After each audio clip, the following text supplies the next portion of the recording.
what grows. And when I'm through, why not have it go? Take your time, steady and you can do it right. Shoshie can enter my world. Watch what grows. And when I'm through, why not have it go? Oh, we paint miniatures. We paint miniatures. We paint miniatures.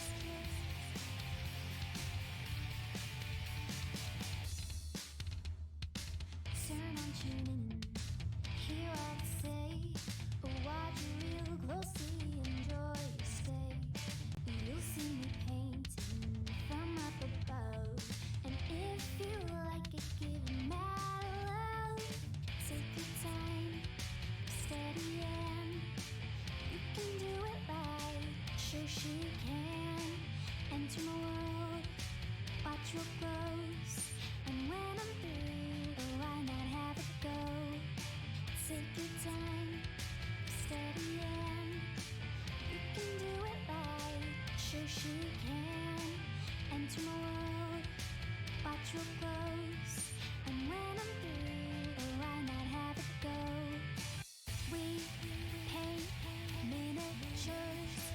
We paint miniatures. We paint miniatures. We paint miniatures. We paint miniatures. We paint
miniatures.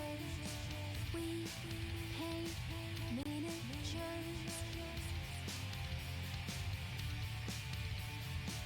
We paint miniatures. We paint miniatures. We paint miniatures. We paint miniatures.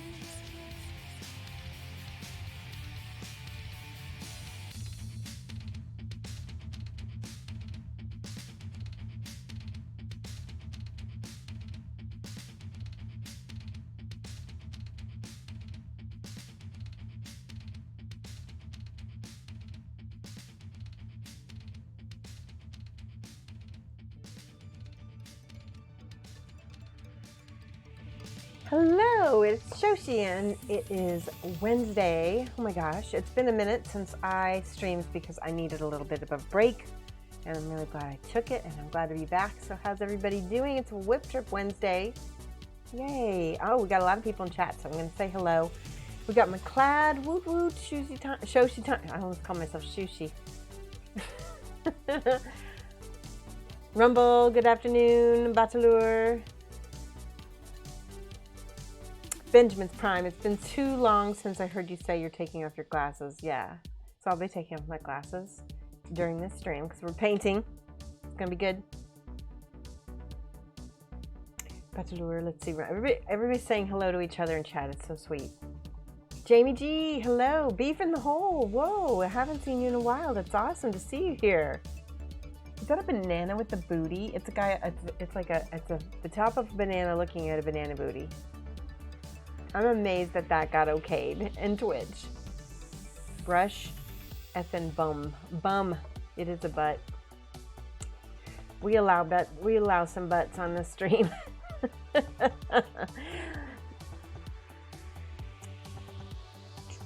Who else is here? Let's see. Mauser Schmool.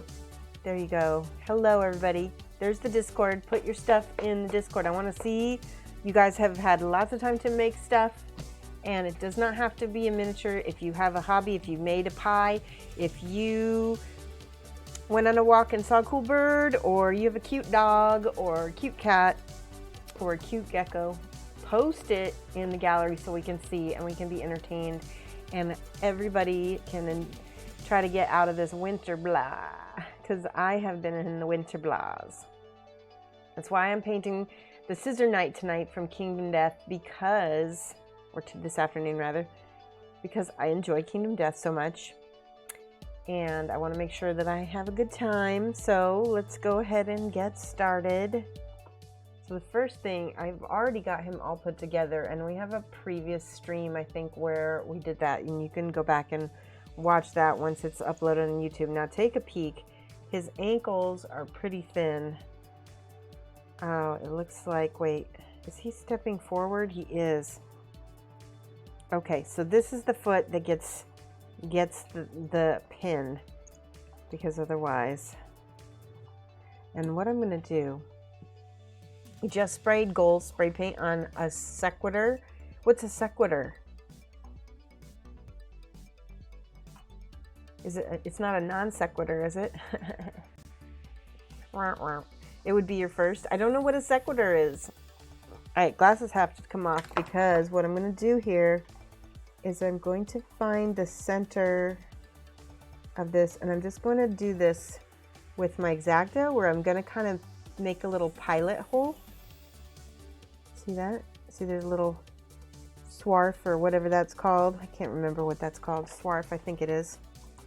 And then we're going to put that down the center of that. It's actually the perfect size. And drill that hole out. I don't know if this is, I might have to get some wire, which I have some. Now, in a perfect world, I would be able to drill this as deeply as I could, so that it kind of reinforces that ankle, because the first thing that's going to happen when I put him on a base is he's going to have his ankle break. Watch. There we go. Get the excess out. So this is one of my personal collection. This is, I collect Kingdom Death Knights. So, and that was to keep me from having to buy every single model, because it's very addictive, this game, and the models are all gorgeous. And most of the time I do buy all the models, but a lot of times I'll resell, or I'll sell the ones after I painted them. Oh my gosh, my glasses are filthy. Hold on. All right, once I can get this clean, I'm going to look for a piece of wire. Warhammer model. Ah, okay. Ankle break. Yeah, it must be. Exactly. They're very fragile. And they're very, yeah, they're very fragile. That's all I'm going to say. Here's a piece of wire. That actually looks like the right size, too. Okay, hold on. There we go. Oh, it might be. Let's see if it fits. It's perfect. Okay, it's pretty thin, but I think actually it needs to be a little bit longer. It doesn't feel very deep. There we go.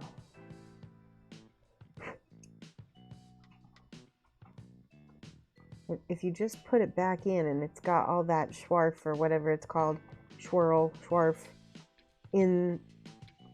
inside, it still won't drill.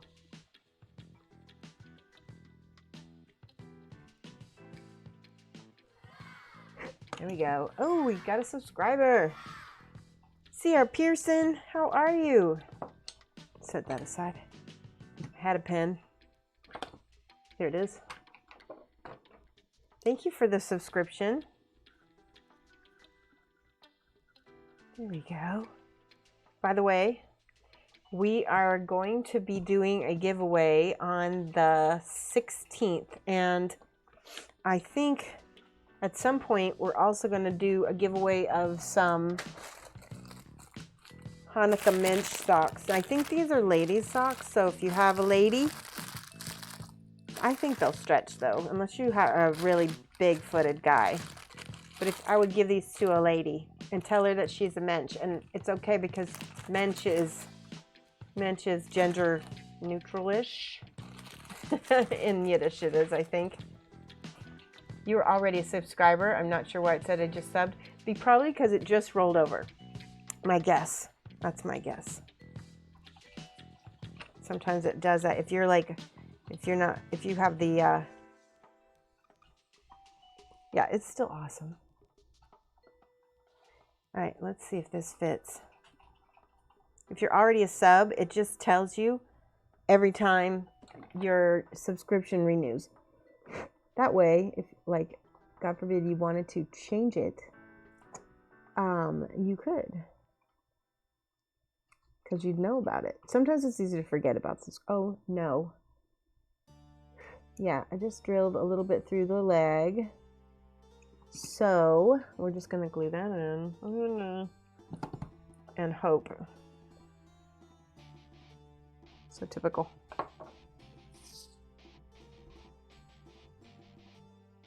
Alright, I'm going to put that in there. And then I'm going to wipe off the excess glue. Like a little piece. There. And I think I might fill that hole with Bondic. We'll see. Looks like the super glue already filled it, so it's good. Alright, now we need to clip this.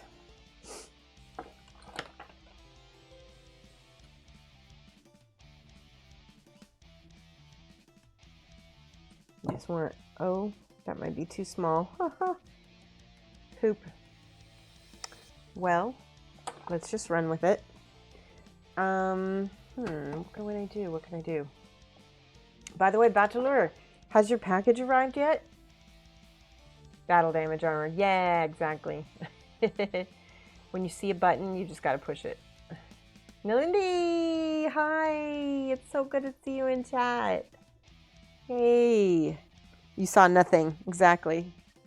Let me find something to hold this. I don't know if this is gonna work. Okay, this is what I've got. I've got a holder here. I don't know if this is going to, see, that is really, yeah, that's worthless.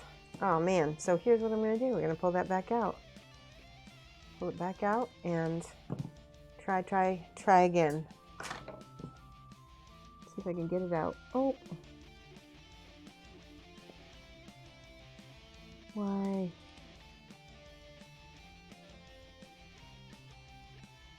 It's not coming out. I need something else to grab it. Let's try. Where's my good clippers? Let me try this. Not yet. It's in the UK. Good. So it's just in the UK customs, which means it might probably not get there till after Christmas, because all of those Christmas packages are probably clogging everything, right? But at least it's in the UK. All right, let's try this again. Ah, Rumble got your package. What? Oh, the minis took a bit of a beating? Oh, no. Oh, that stinks. Lately, minis have been having a tough time when I've been sending them. I think maybe I'm going to start sending them. Oh, man, that really bums me out, Rumble. I'm so sorry. Though, what did I send you? I sent you, it was, remind me what I sent you, because I'm trying to think how I packaged it. Take the pin out and clip another piece. Yeah, I'm doing it. But you have it fixed. Oh, the point of the pliers will give me more leverage. That is true. Let's see here. See, there's something wrong with these pliers. They don't want to grip. There's a piece of junk in the teeth that is... There we go. Let's see if that helps. Still doesn't want to grab. Ah. All right, this is better. I'm just going to let that cure. Seer Pearson said, I did my first OSL attempt on the Illuminated Lady. She's nude. No, I'm sorry. Well, you can put it in a whip trip, but I'm not going to put it on screen, Sarah Pearson, because of Twitch guidelines. I'm sorry. You can't have the nips on Twitch. They're very funny about nudity. If you want to edit it so that it is like blocked out or censored, yeah, put that, yeah, exactly. Do black rectangles. That'll be perfect. Oh, good. It's through customs. Awesome. Pumpkin Witch and Toad Guy. Yeah. Oh, that makes me so upset, Rumble. I'm so sorry they got damaged. Poop. I thought I wrapped those good, too. Well, it's good to know, though, because lately that's been an issue. The post people have been a little bit rougher on my packages. I'm just trying to think if it was the box or if it was not enough. It was probably not enough packing. All right, let's clip this a lot longer. It doesn't want to. Hold on. Ooh. There. They were wrapped fine and the box was intact. It just may have had too many shocks. Put the pasties on it. Oh, good. Good. So what I'm thinking is next time I'm going to ship anything like that that's really, you know, resin, anything fragile, I'm going to put... Robosh, thank you for subscribing. Now I got an emote. Aw, that's super cute. 2020 Rivalry. Oh, that's a really cute emote. So what I need to do when I ship is I need to put a box inside a box. That's the best way to reduce the shock. I kind of stopped doing that because everything was arriving okay, and that's probably why, because they were in a box. Okay, let's stick this down in there. There. Now, hopefully, that won't be too shaky. You know what I'm also going to do? I'm going to put a little bit of stick tack under his foot just so he's less wiggly. Lol, Royal Mail at Christmas is a nightmare. How far can you throw it into a 40? Oh man, that's no good. RJC said, I forgot to message you, but the nightmare arrived. Okay, no shipping issues. Oh, thank goodness. Even with the little tree on the base. Good. Well, see, the difference is that that got sent to you and it got sent priority mail. And I've always have this theory that the less something is in the post, like the faster it goes through, the better, you know. Unfortunately, I think shipping to the UK with anything other than just regular is like $60 or something insane. There. Now he's not as wiggly. Okay. We received the letter post today. Oh, good. Yeah, everybody's swamped, isn't it? All right, we've got the... Now, I want to ask you guys. So this is mine. I can do whatever I want with it. And I don't have a... I currently don't have a color scheme for him. So I can do whatever I want. Let me read you what his lore says real quick, because that is the only thing that I might take into account. Hang on. Here we go. Scissor Knight. There's the Elder Scissor Knight. Okay. Ooh, that's cool.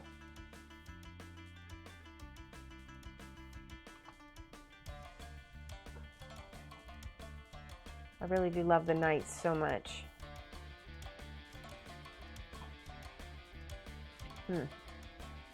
Oh, that's Art Station. I don't want that. Okay, hold on a minute. Bear with me.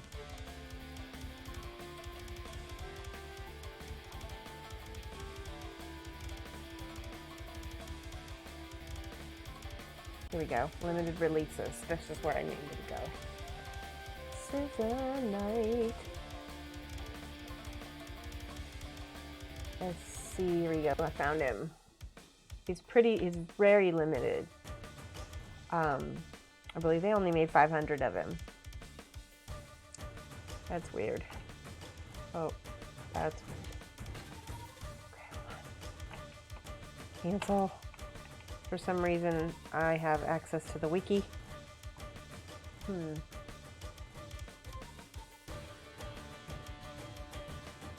am I going to find this?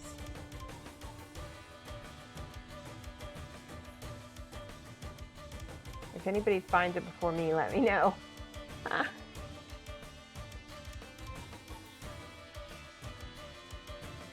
Hey, DJ. How are you doing? It's been a minute, huh? We're looking for information on the Scissor Knight from Kingdom Death in process here. Oh, Kedium Collector. That's where it needed to be. Okay. There we go. We'll go back to models. Scissor Knight. It's on page 3. Nope, page 5.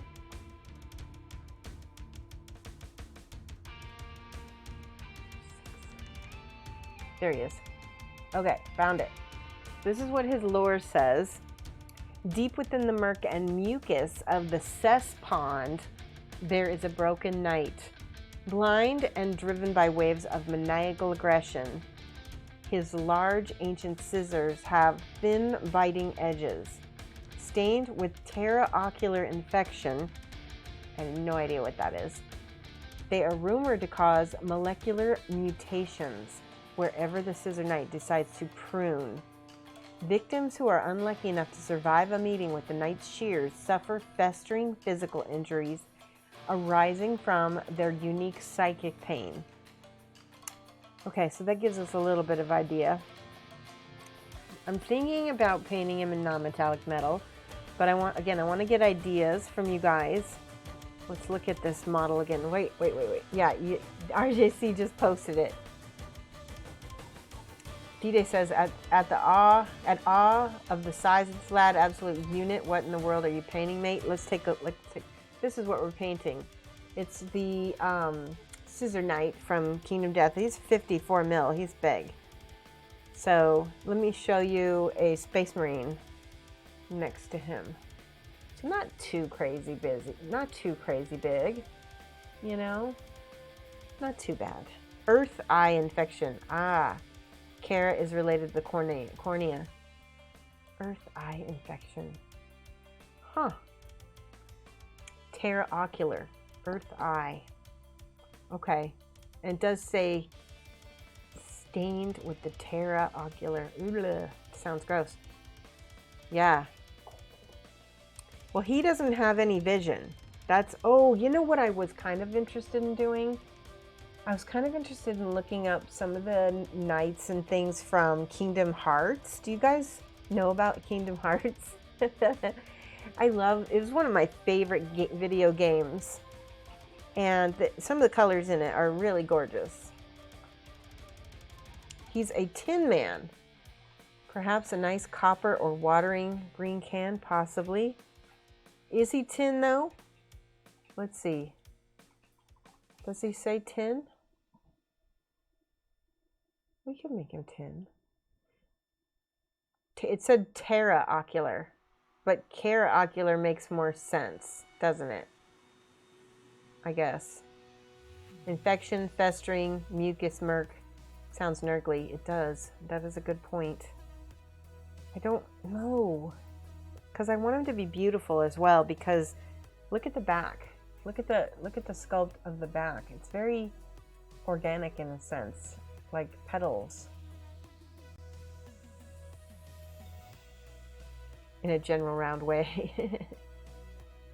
Okay, so let me just do a looky-loo.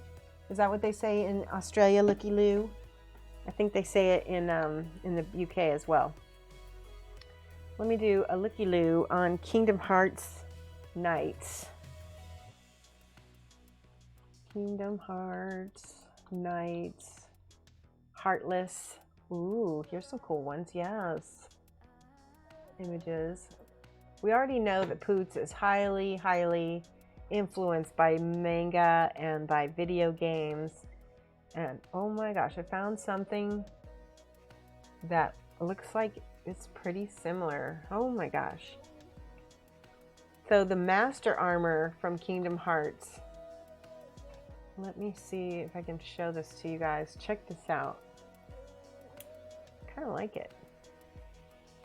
Hold on. Let me do a whip trip. Check this out. Oh, I have to fix this.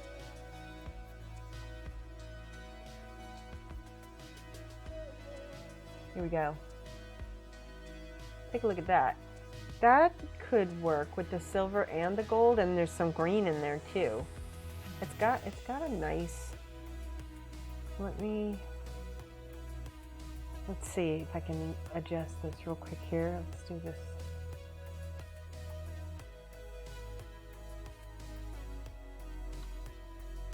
Here's the feet. It looks kind of similar in a way. Not exactly, but I like that black under. I don't know. Okay, that's one idea. You dig the turquoise? Avagander or a butcher's. Have a peek, a squiz, gives a look. I love it. Avaganda. Alright, I'm gonna look for. That didn't seem like it had enough color in it. It had color, but not a lot. And so I really want something neato looking. Whoa. Whoa. Hold on a second. Look at this. Dinavus, the Black Knight. Let's see if I can pull this out. Open image in a new tab. We're gonna open? There we go. Look at this. Look at that. Can you guys see that? Yeah. That's pretty bomb. I like the purples and the golds and stuff, and I'm wondering. More minis. Hi, Fulgrim. Butcher hook plus look. Yeah. That is pretty cool with the black armor. We're trying to find a color palette for this model, the Scissor Knight, Fulgrim. I'm going to show you guys. So he's already black. Nobody's done one with black. And if we did black, then we can make the scissors like really metallic. You like the increased contrast on the previous model? So you like the first one, the gold and the silver one, C.R. Pearson? Yep. Okay. All right. Well, let me keep looking. What else is available?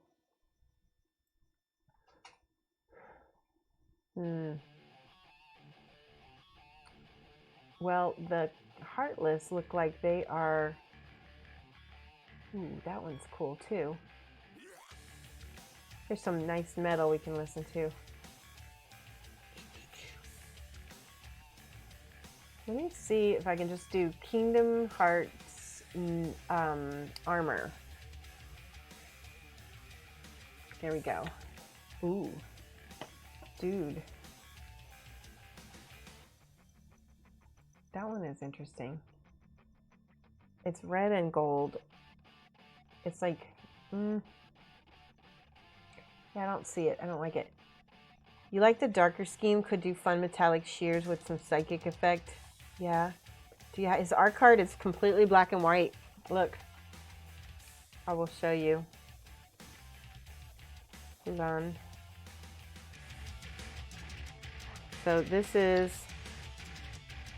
See how the art card is black and white? So we really leave it up to you. I find that they've been doing this with the knights. And let's look at this one more time. This leads me to believe that we should do it in a metallic with some OSL on it. I think that would be pretty.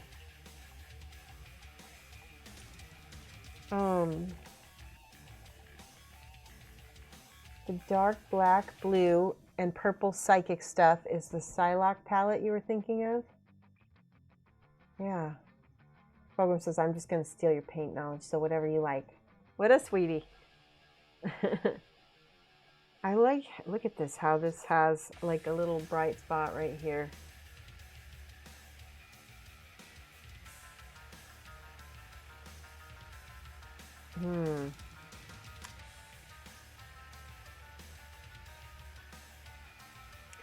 All right. Well, thank you for following, Fulgrim. I don't know why I thought you were already following me. Sometimes Twitch unfollows people for you. All right, so I think I'm gonna do, I really don't know, maybe metallic metal. We'll go like a la Bohun. What WWBD? What would Bohun do? He would dry brush the hell out of this. So we're gonna take one of these little wedge brushes. It's a Bombwick artillery brush. And what I want is something really dark brown, and then maybe I can bronze it up. Ooh, ooh, ooh. Here we go. This one is nice. It's got some, it's called Age Copper. It's one of the Dark Star minis, or model colors. We know each other from around. All right, so let's put this on the palette. Okay, that's nice and dark. So we need something kind of smallish, like a very small dry brush like this. This is a really old base brush, but you can see it's kind of fuzzy, so that'll probably work great. And we're gonna make sure to saturate the tip, and then we need a towel.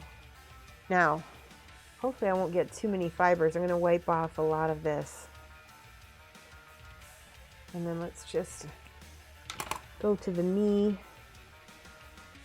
And this is what Bohun does, and you can learn a lot about what he does on his Patreon. You can follow Bohun's Patreon.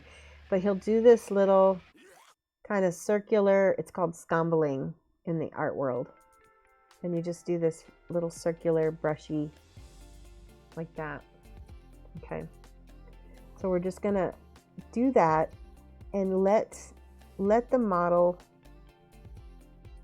let the black that's already down there stay, right? So we're not trying to cover full coverage, but we're dry brushing in little circles.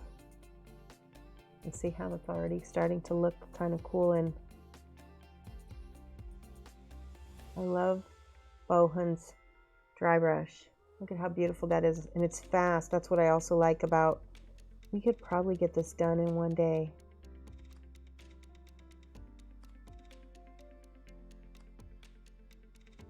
I start with the darkest part of the metallic because we're going to add highlights later.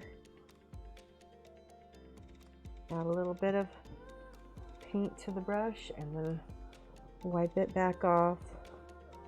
Glasses are off, so remember to do at Shoshie's Mini to get my attention. Hi, Ashkadelin. Yep, you've got lots of IG goodness. Thank you. IG goodness makes people happy, doesn't it? All right, he's a little wiggly. Oh my goodness.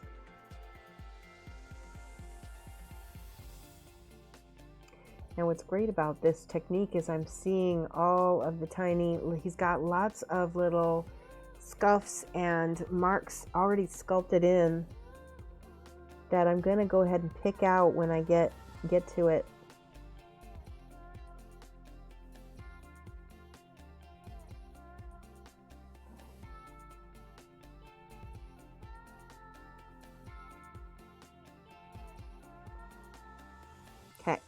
Wipe off, wipe off. I'm just barely touching the model with the tip of this brush, right? So I want to just kiss the model with this paint. I don't want heavy paint layers. That's already looking really nice. All right, now I kind of have to think, because I'm not sure. I'm not an armor expert, so I'm not 100% on what's up here supposed to be metal yet. So I'm just gonna get in here, do the blow and dry brush.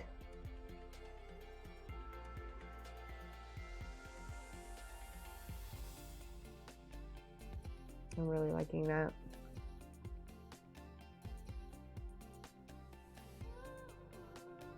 When you dry brush with a metallic over black, because of the way the pigment flake, it's not actually pigment, it's little flakes of mica, but the way you are putting it down, it's almost like you kind of actually, I've heard that these dark star metals can be polished. I think it was Jan who told me that.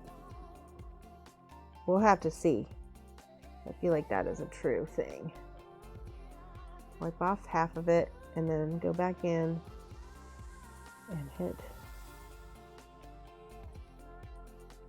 up in there.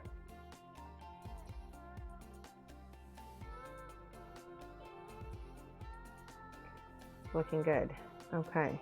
Whoops, this whole side didn't get got.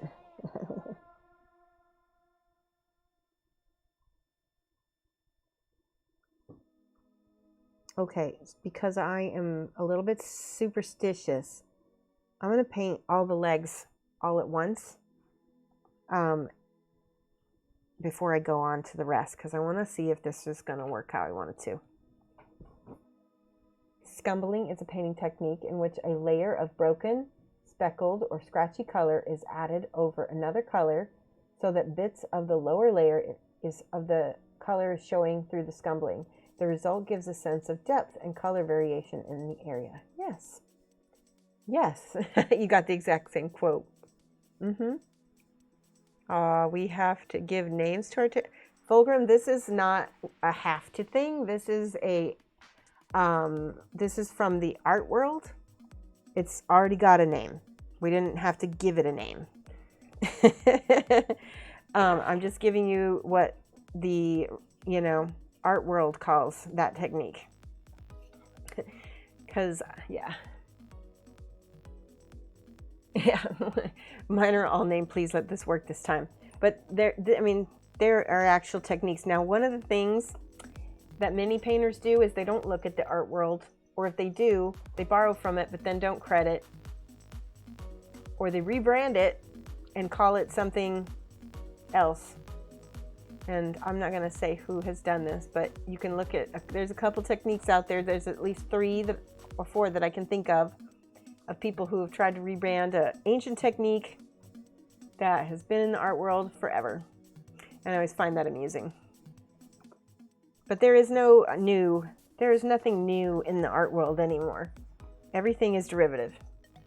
You're joking, but you never follow existing names of things. Is crazy in other fields. Okay, we got the first part of the leggy here. Oop. Let's see. Now, if I were painting a Nurgle armor, what kind of wash would you use on this? Maybe a purple? Would you use a Druchii Violet over this? Having my wife to be a trained fine artist has been helpful for me in understanding what the heck I'm trying to do. Yesterday I learned about chiaroscuro. Yay! That's awesome. Chiaroscuro is a great technique for making something in the background look far away. Double Fruity, hello, happy Wednesday. Somebody answer my question about the purple. Do you think? I'm gonna do it. We'll just do it in one corner and see what it happens. Okay, the purpose of putting a wash is, especially a purple wash, is it's going to deepen your shadows that you've already got. Okay, this is gonna look nice. It's also gonna give you some depth and layer, right? Like, ooh, yes. Let's see, there's a little fuzz ball there. Yeah, I like that a lot. Gives it. So did you see what I did? I laid it down and then I wicked off the top.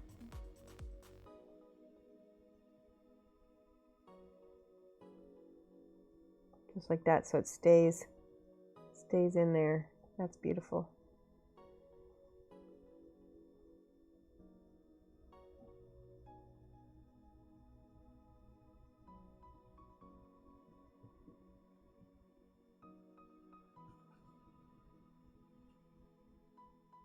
Let that settle down into the crevices. Oh yeah, I love that.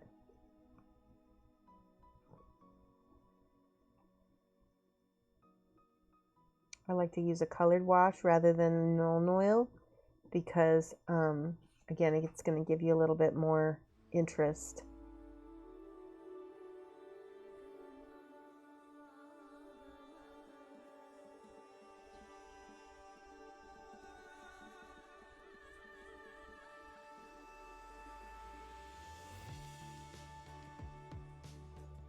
On the inside, I'm going to give it a little bit more wash right there. See how that already kind of, look at the difference between the two. It does help.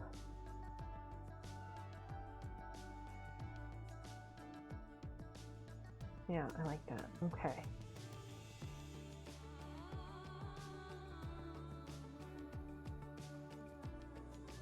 Uh-oh, I just found a unpainted part. Okay. I'm going to wick up some of this with my brush because I don't want to get my finger in there right now. Get a little bit of this, cover that spot that got missed. You can use the brush kind of like a mop where you pick up excess paint.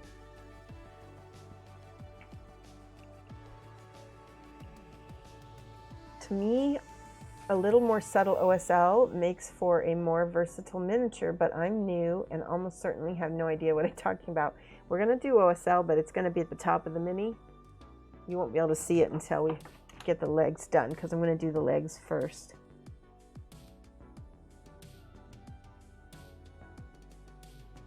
I control how much is in my brush. Do you see how I'm dabbing it on the, I think the white is, there we go, that's better.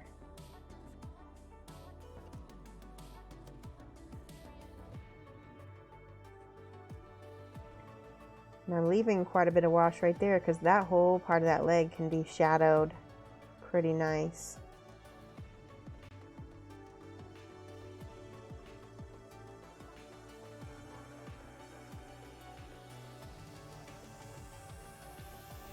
Okay, that's very purpley. So what happens next is we're going to go back in with our original brown color and we're going to start picking out those highlights, right? Look at that. There's something about, so the wash kind of mats the oh, that's pretty. It mats down the metallic a little bit. But so now we can kind of control our highlight a little bit. Isn't that pretty? With these edges,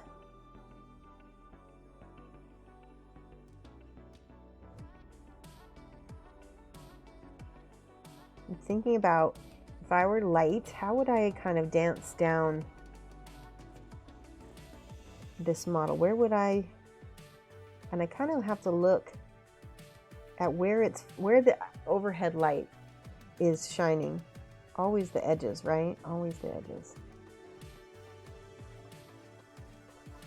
And I'm still doing my little bit of a, you know, burnishing slash Scumble.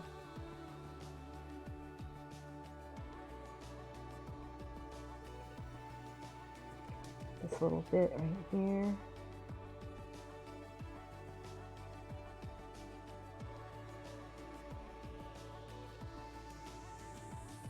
Okay, I want to change the tone. It's still very purple. I want to go a little bit more bronzy. So I need to look for something a little bit more, oh, coppery, maybe. Let me go through my Dark Star paints. Turquoise is your favorite for octopus tentacles? What? Double Fruity says, today is Whip Wednesday. Absolutely. Post a picture of everything you've wrapped. Yes. Oh, yes. I know Foxgiven. It has been a little while. We took a little breather. Oh, yeah. Look at that. Oh, we got Julia Dubé subscribing to my YouTube channel. That's awesome. So there's a beautiful, gorgeous bronze. There's an antique gold. Ooh, and this is a really gorgeous copper. Holy crap. I feel like I'm Nalindi. Holy bejesus. Nalindis. There's a polished copper. That goes with that. Let's go with the bronze family. Let's go back here. Royal gold, no. Classic gold, no. No, there's so many golds. Oh, there's a Regency gold. That's got a little green in it. I kind of like those two together. That'll be pretty. And then what about this? Oh yeah, that's going to be a real, like a top highlight probably. A polished copper actually. Yeah, polished copper over that gold for sure. Because there's a little silver mica in the other one.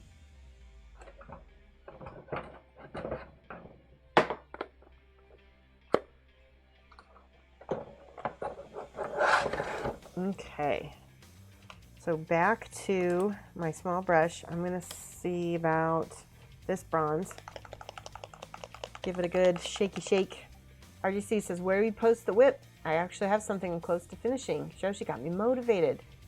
Last time with her, can't get any worse advice. Yay! I love it. It's so true. If you mess something up, keep going through it because you can't get worse, right? All right, here's our bronze. What happens? Oh gosh, guys, look at that gorgeous color. I'm loving it. Yep, yep, yep.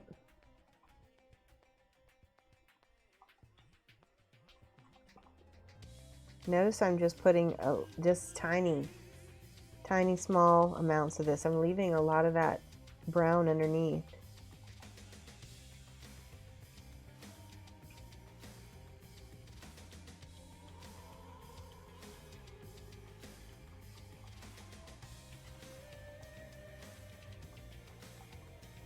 That's so pretty.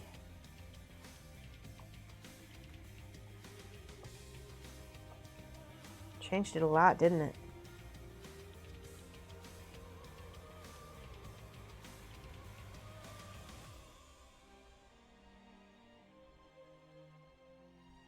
Oh, by the way, Rumble and Double Fruity, Mike got me a trail cam for my Hanukkah gift. I opened it already because I'm really bad. But it's really cool. It takes pictures of our bird feeder.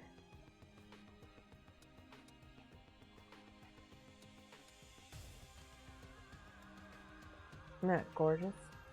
Look at that. All right, other side. Fulgrim says, I don't even have whips. I haven't painted much in months. Do you have anything? Have you done anything, Fulgrim? Like, do you have a pet that you want to post? Or maybe you like, you know, did something else creative. You don't have to post minis. Do you guys see that? I went right on that sharp line. Right? That whole, there we go.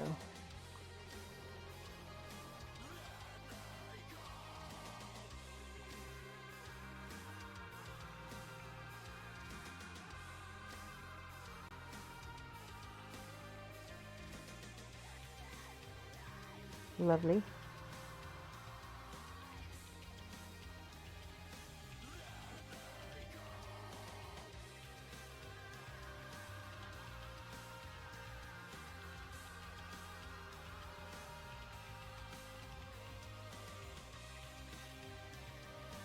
Oh yeah, this guy's gonna be really gorgeous, guys. I can already tell.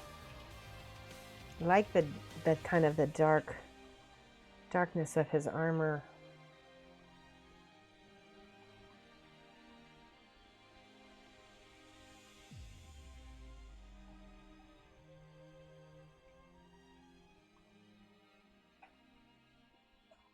Now there's a lot of little like kind of ticky details on the armor here, and then when I hit it with a little bit of this, just a small amount is enough to really make it pop. There, that's good.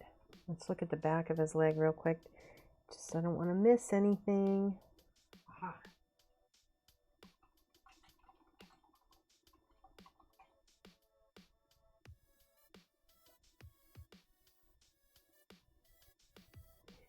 There we go.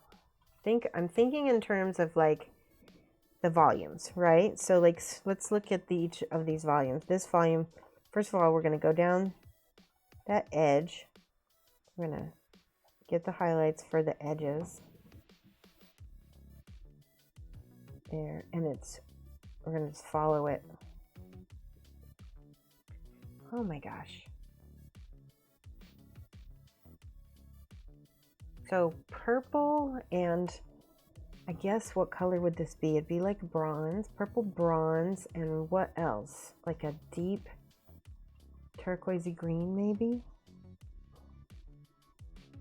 Again, go back down the sharp edges.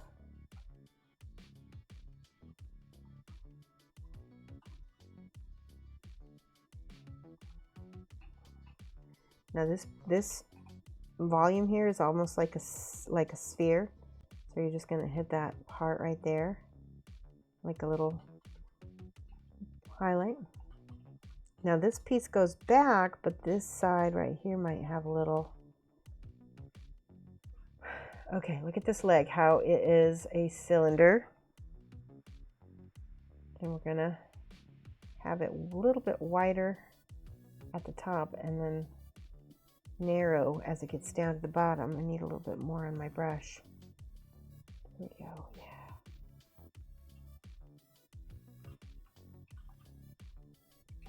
Same thing. Down the top of the foot.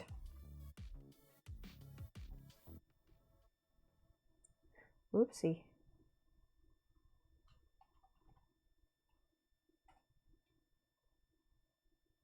I'm just kind of taking a look at where is the light from the upper overhead. Where is it hitting stuff?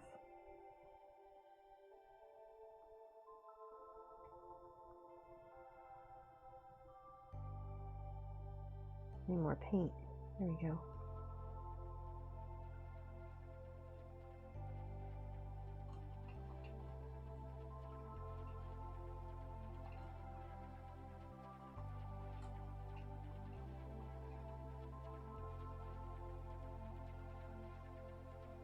All right, there we go with some gorgeous legs. Oh my gosh. So now that I'm holding it back a little bit, they look like a really dark, but a dark bronze, but you can see the purple in the shadows. It's really cool looking. All right, so let's take a look at the final highlight. I think I'm gonna go with this polished copper, just the tiniest amount. And I might even need to add a little bit. Oh, do I need to shake that more? I do. Might need to add a little bit of the metallic medium to it. I'm not sure. Just to give it a little bit more of a ding ding. There we go. I think that'll be good.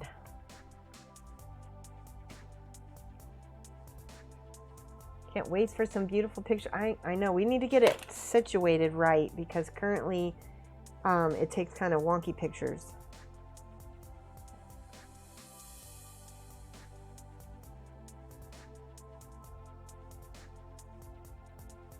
Oh, Pharaoh. I'm not sponsored by Dark Star. I'm sponsored by Procryl, and their metallics are excellent. I love them. Dark Star, somebody sent me some, and actually I bought some from Genuine Vision, and then he wasn't able to come to sorry, I got really excited. This is going to be really pretty. So I bought some Dark Star paints from Genuine Vision, but he wasn't able to come to Adepticon the year that he has planned. And so I told him to go ahead and I can't remember exactly how, but Luminous sent me his, and then Jan paid him some. I don't know exactly how they worked it out, but all right, so this is the tiny little, like the little rivets, a tiny bit of that highest ding. I'm only putting this on a few places.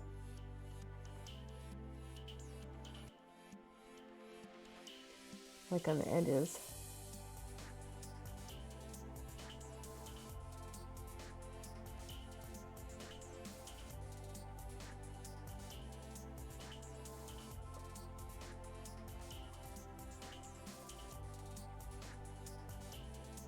Yeah, I like that.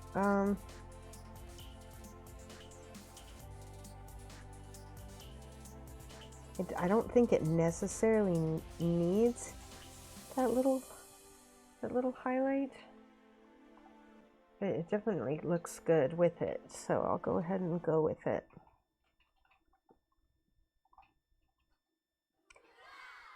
Oh, we got a subscriber, Echo Chill. How are you? So good to see you.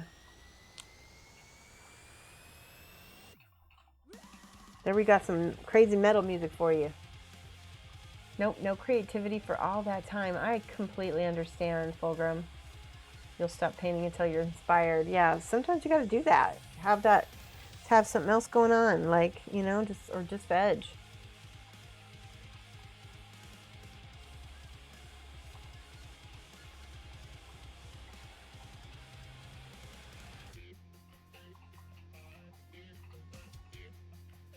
Yeah, we don't really want to talk about the details.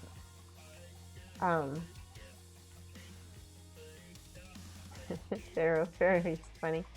Dark Star is really pretty. I will say though that I like. Let me show you the difference between a Dark Star copper and like.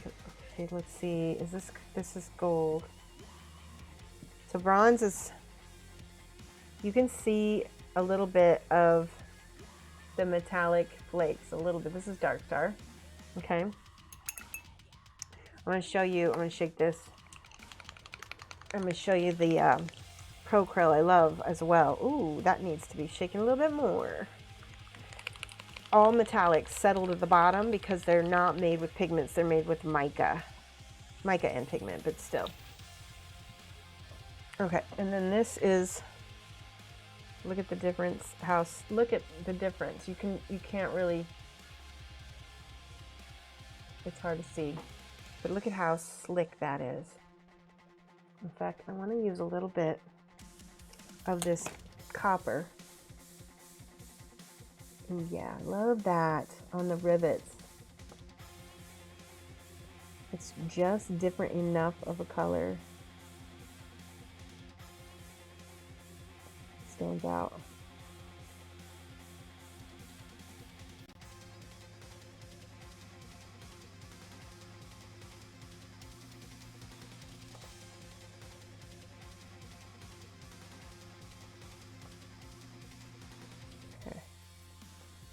Just a little bit.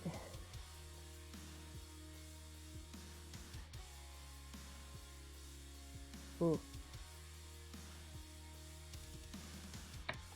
Now see, I got a little bit too much over here, so I need to smooth it a little bit.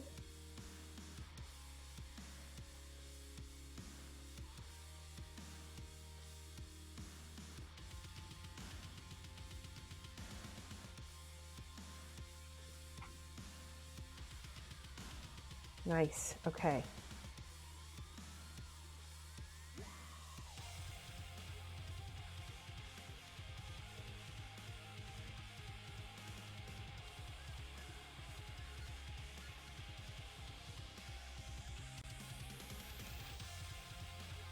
All right, it looks really good. I like that. What could we do? It's sort of a steampunky kind of colors, huh? Let me just do a real quick Google steampunk and do steampunk armor.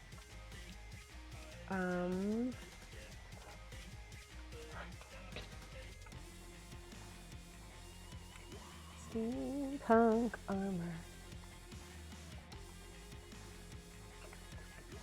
Oh yeah, steampunk is the perfect genre to pull from. Images. Lots of really beautiful colors.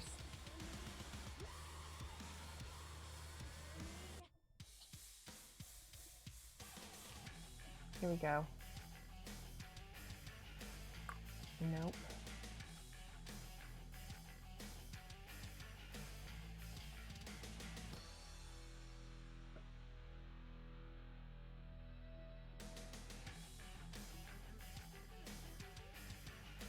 I'm sorry, I'm just looking through this because I want to find a good color scheme.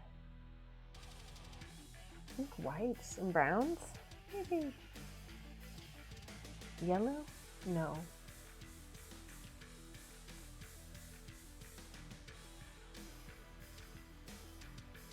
Oh, here we go. That is cool as hell. Okay, I think I found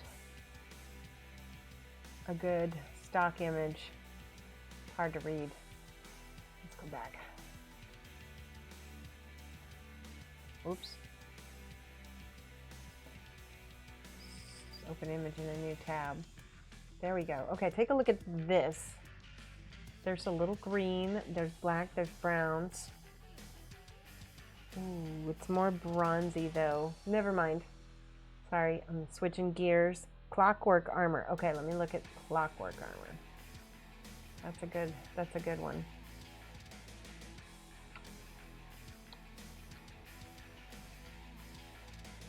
Okay. Ooh, yes. Yep, yep. That is helpful. Okay, here we go.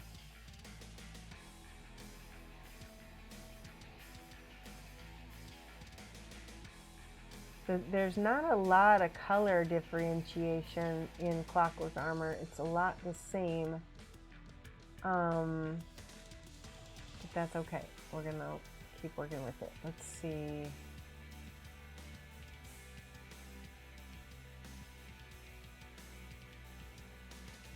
Okay, I'm gonna show you guys this. I found I'm not gonna copy this exactly, but the colors in it are really nice. And I might use the color palette from it. So take a look at this. So see the purples and greens and browns? I think that'll go really good with this armor.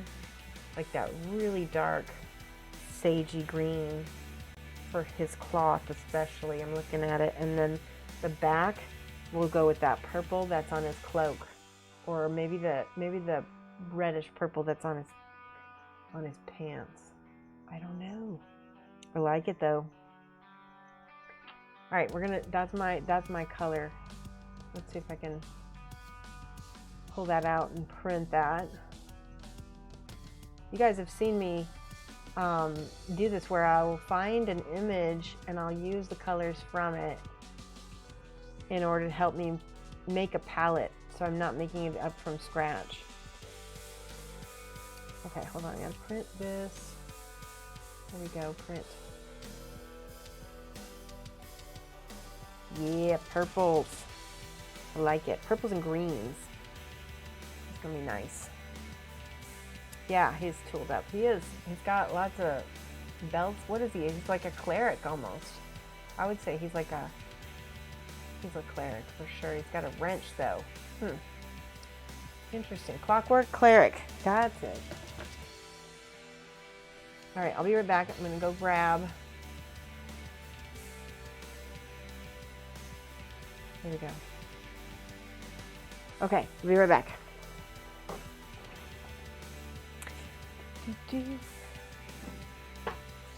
Yes. Yee.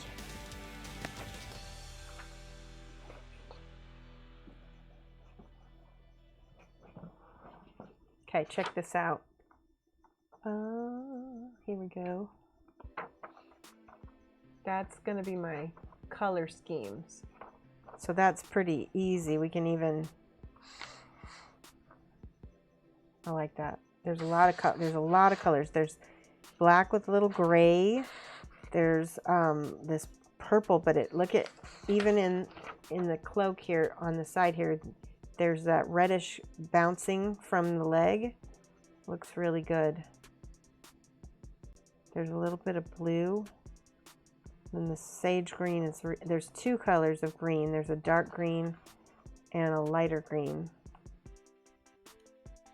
So this is basically a triadic color scheme, and it's one of my favorite triadics. It's basically purple, orange, and green, but the orange is in the brown part of the color wheel. I don't have a color wheel handy, do I? I don't. Let me see if I have one in here. I don't. So you'll just have to take my word for it. But that's a triad of the secondary colors. Hi, Omar Coleman. How are you? Let's see. Okay, so we're just going to work up to the model. Work up to the, let's do the big purples. So we're going to dry brush that as well. So I want to use a dark, deep purple. Hold on. Here we go. This one, dark purple. And then it looks like there's a little bit of this, and there is a blue, but just a smidge of blue. It's in that family, but it's mixed with this. Let's see, forget it. Let's try it. And there is a little bit of that magenta in there as well. Okay. So again with the dry brush, get it mostly soaked on the end, but then wipe most of it off. There we go. And glasses are off. Start right here.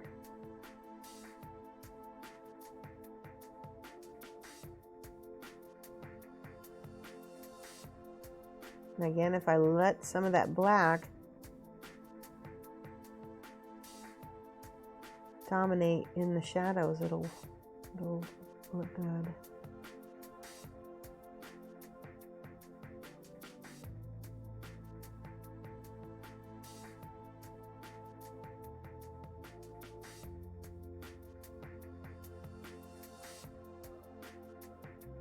A little bit more here.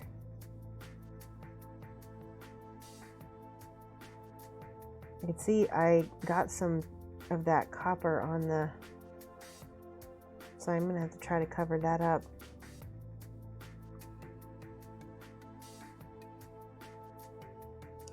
All right, now this is the tricky part where we're gonna start doing some dry brush layering. I'm gonna mix these two together because I don't want a big jump.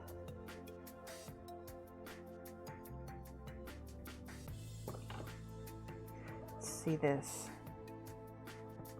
And I'm going to start at the top of the apex of this fold. See, and I'm using that little bit of a scumble.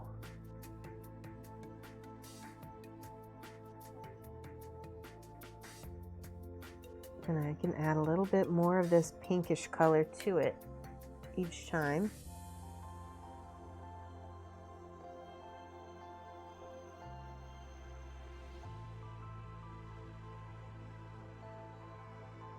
See what it does?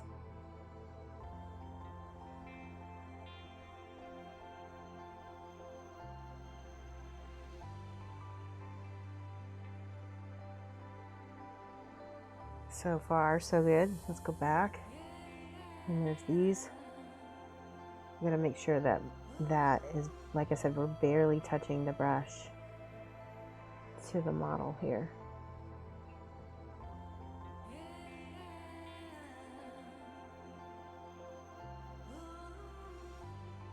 And if I add a little bit more of that pink,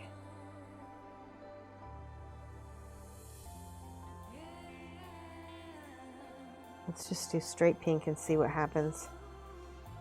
Ooh, there's a big fuzz ball there, cat hair. That's the trouble with dry brushing, is you get a lot of little fuzzies.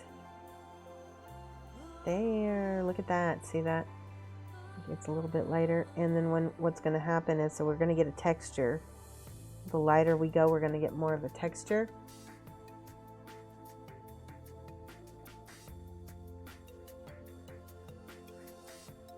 And you can smooth that out later with like a wash or something, I think. Okay.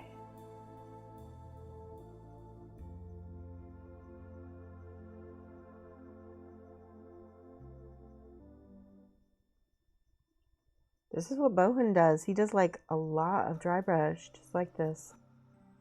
Let's do the pink on the edges here. Let's just do straight pink.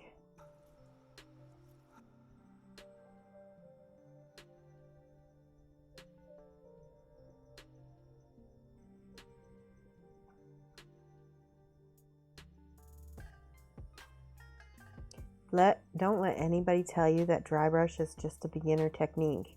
Every technique can be done at a high level. You just have to take care. See how that's starting to look? That is starting to look a lot like this. Look at that. It does need that blue though, that blue for the depth. And it's, let's see. Let's give this a shake. Okay, ooh, that's interesting. So when it came out, look at that, it needs to be mixed even more. But I kind of like that, so I'm gonna use that to my advantage. You just jelly, you didn't think of it? That one time I blew a paintbrush hair out of my brush made me sad. Oh no. Yeah, just ignore the dry brush knobs. Yes, please ignore them. Okay. Just, yeah. All right, again, this is the blue. And, ooh, let's go back in here. And this is in the depths, right? We're not doing, ooh, I really like that in the convex parts. Concave, right? Somebody tell me, because now I don't know. Concave is the dip, and convex is the bump, right? I don't know. All right, I'm going to use switch brushes. We're going to go with this. There's big hair. I'm going to get some of this purple and get most of that off.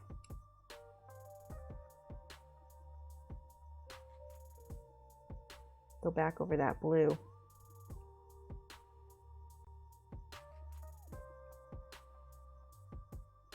I like it. I like the little nuances of that blue in there. more of this there.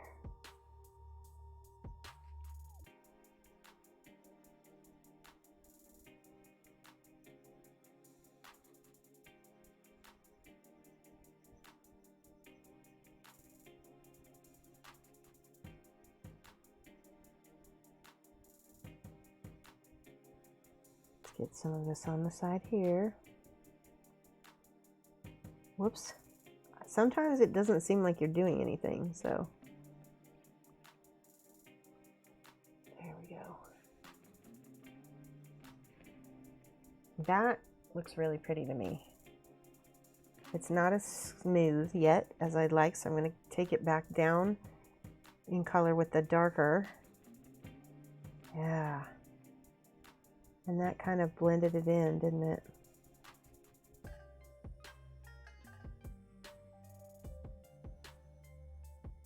Okay.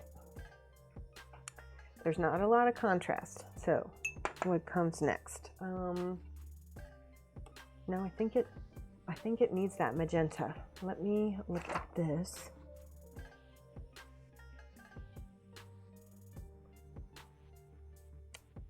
It's on some parts of it. Let me get, so I have a magenta. No, it's not a wash, but it's like from Green Stuff World. Let me find it. That's red, orange, brown, magenta. So these intensity inks, they are really nice because they dry matte, but it's got that magenta that I want. Look at this. Tap. Yep. And let's see if I can, we'll use this brush. We're going to rinse it out. Rinse out that purple. Ooh, it's got a lot of purple up in it. It was good. Happy to relax a bit before going to sleep. Nice. It's good to see you, Frick. All right, we're going to take a little bit of this magenta, just a smidge. And I'm going to put it just on some parts.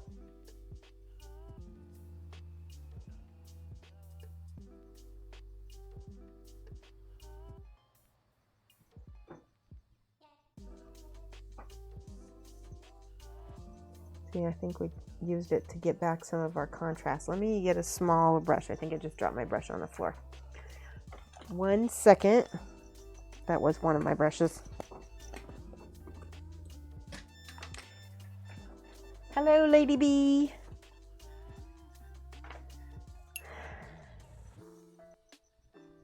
Okay. Let's put this in some of the recesses here.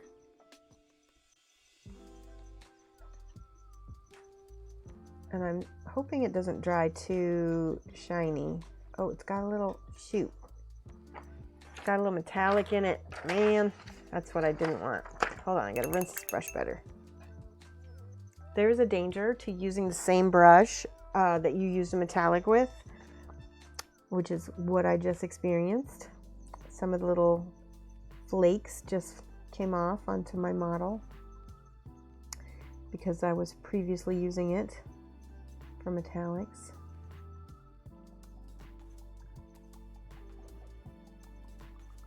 All right, that's lovely.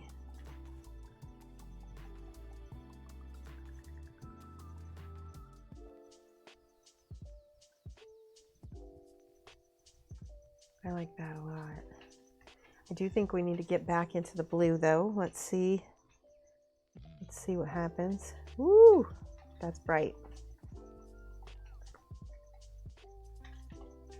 See, but that magenta and that blue go together to make a beautiful peas and carrots purple. They go together like peas and carrots.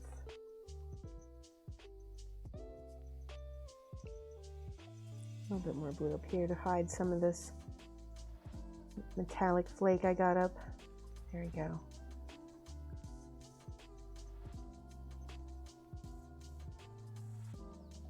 I like that. What do you think? Let's go back over here on this side. I'm going to go with the, again, with the dry brushing.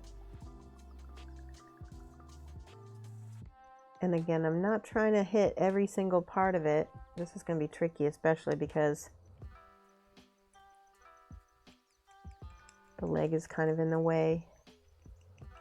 But the light's not getting there anyway, so we don't need a ton of highlights.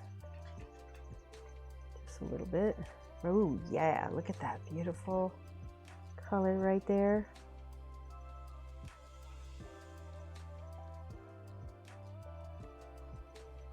Bear with me, I'm going to look at chat in 1 second.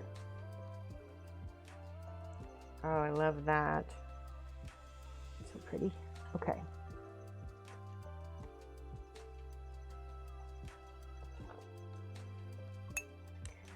So, just dropped my brush again. We're going to take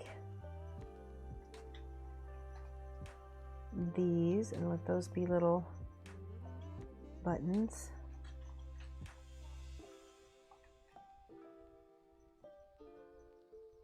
Okay, I'm going to look at chat. Look at that, so pretty. And all of these I want to make metal also.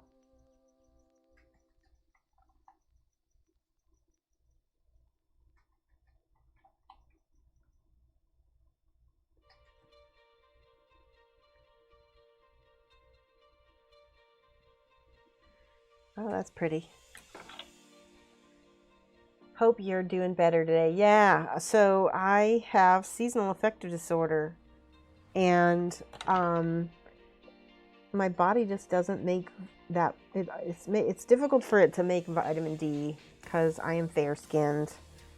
But I live in an area of the world that gets very gray in the winter, and so it gets just very difficult sometimes. And what happens is I don't even necessarily get depressed, but I'll get this mild malaise where I don't want to do anything, and I can't do anything. I can't, like, I don't have any drive. Executive dysfunction falls out the window. So that happened to me this weekend, and I realized, oh my gosh, I've not been using my light box. So I started using my light box on Sunday, and so I felt pretty good again Monday, and I also started taking vitamin D supplements. I felt pretty good Monday, but I had wanted to get done. I'm starting to work on my Patreon, because I don't know if I told you guys, but I'm going to be making my own line of models. So yeah, that's really exciting. I like that. What do you guys think of that? That's pretty cool. Little bits of metal in there. Let's go back and paint all the mistakes out. So anyway, like I said, I didn't feel like streaming, but I wanted to work on my Patreon because I had the energy, and I was like, I'm just going to do it. Hello, Sam Gushu. How are you? Or is it Gushu?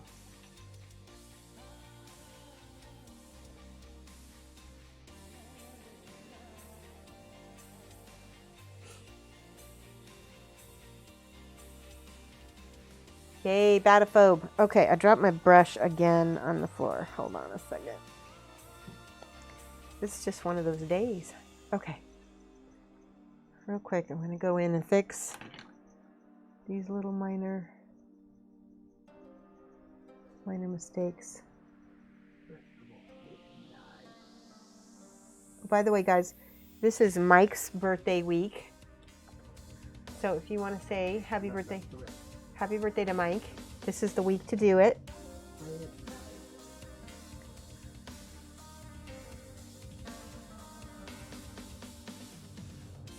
There we go. The first one was closest. Oh, Gushu? Okay, good.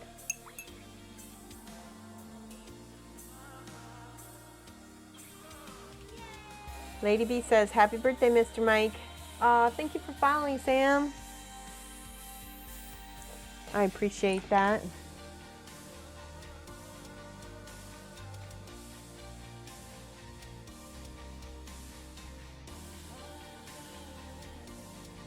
Okay. That looks pretty good so far. I feel like I need to edge highlight with this pink a little bit. Let's see what happens when we do that. Well, I kind of like it. I like it a lot.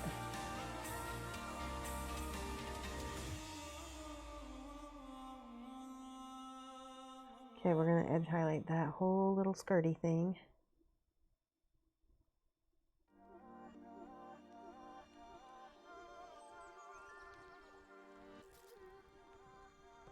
Yeah, that looks really good.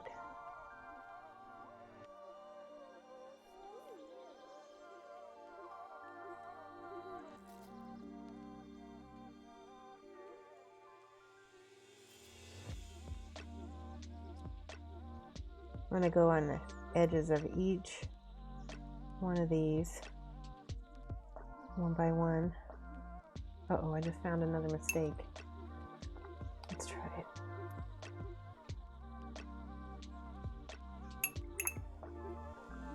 Back to the pink.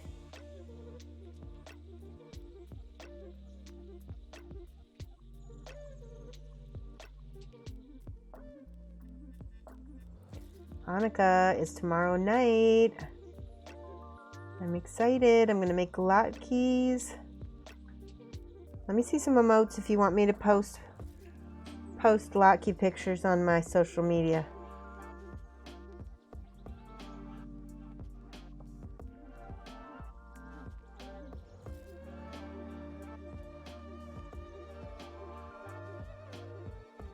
You guys will be hungry if you look at them too, because I make very good latkes.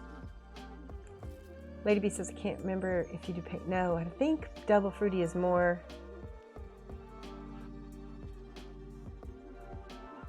Sam says, I've never had latkes, but I would like to. Yay! Need to know what these things are. Okay, I am going to do a quick Google for you. And we're going to look at latkes, and we're going to talk about food, because we love talking about food on this channel. Let's see.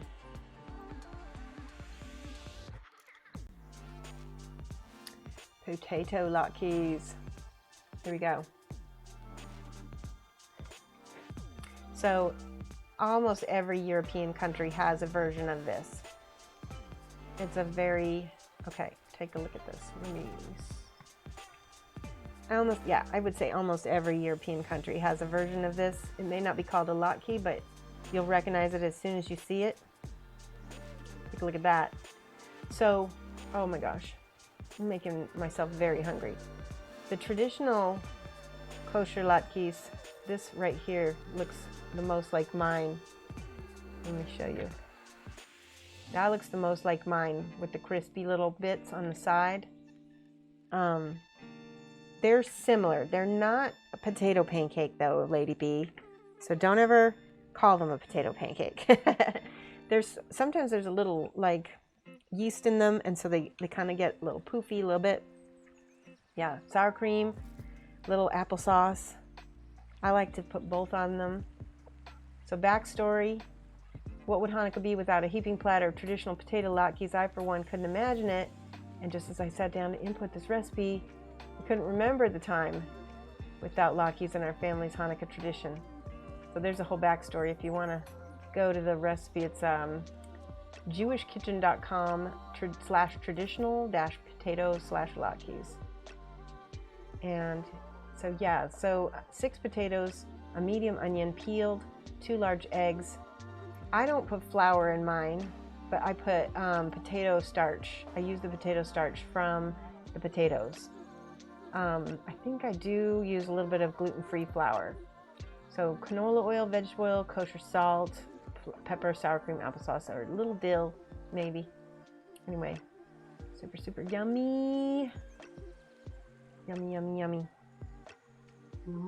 So it's like traditional to make latkes for Hanukkah, because in Hanukkah it's the celebration of the fact that the oil in the temple's menorah lasted for 8 nights when it was only supposed to last for 1. And so we do a lot of fried food with oil. So like there's another Hanukkah tradition. I can't have these at all because of the way they're made, but they're called Sufganiyot. You're going to recognize these right away. Your mom makes the best damn everybody's mom makes good latkes. What's the French word for... Oh, we got to write this down. Hold on a second. Hold on. Wait, we're going to write down the French. We're going to write down the different words for latke in your country, if you have one. So like Lady B says, it may be called a potato pancake, or maybe in some places in Australia it's called a scallop. I don't want to start a fight because I know that's a big thing in Australia. Hi, Jinx. So latke, another word, is potato cake, maybe. That's probably closer. Fight. Potato cake. I can't spell potato today. Oh my gosh. Plachki. Jemanya. Wait, Jemanya. Shanya. Wait, Jemanya. Oh my gosh, that's hard to say for me, RJ. You came to make love, not war. Potato cake. And then we've got plachki. Plachki.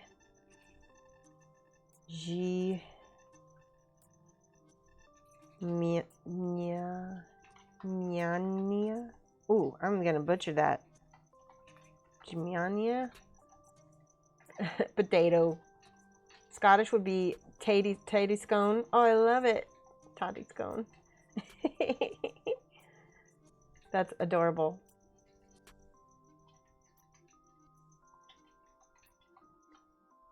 Okay, hold on a second. One. Yes. There we go. That's a long word. That's Polish. And then we have Scottish is tatty scone. Tatty scone.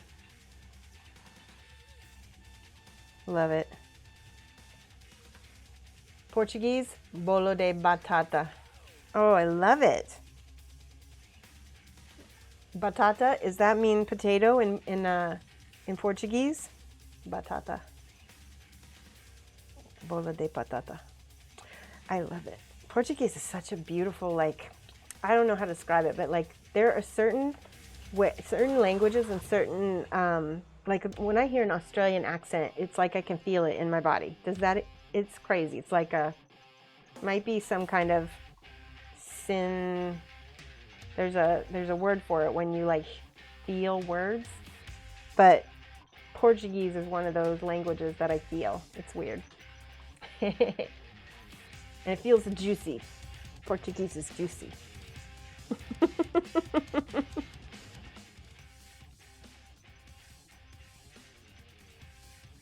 Batata.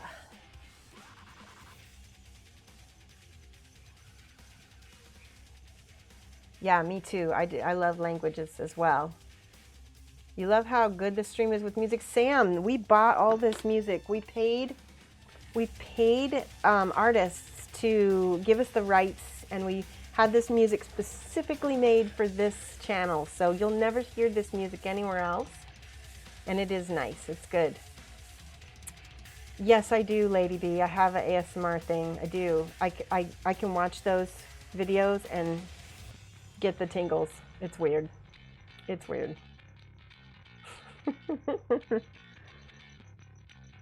Yeah, we've got some metal in this. You've heard that Braille's an easy one to feel. That's such a dad joke, Bill. Symbiosis? No, not symbiosis. There's a word for it, like people who like can smell colors and like math looks like music or stuff like that. There's a name for it. I don't know if it's the same as what this is, but I think it's more like an ASMR thing for me. Synesthesia. Yeah. Yes, that's it. But I don't think I have synesthesia. I think I just have like, and maybe ASMR is a type of synesthesia, but I don't know. It's only with languages and some sounds. Let's see the geckos. Okay. I'll see who is available for the geckos. Okay, let's see. Oh, there's the biscuit. She's in a little log. Can I get her to come out? You gotta see this. See the biscuit? She's hiding. You gonna back up? There's her tail. Biscuit.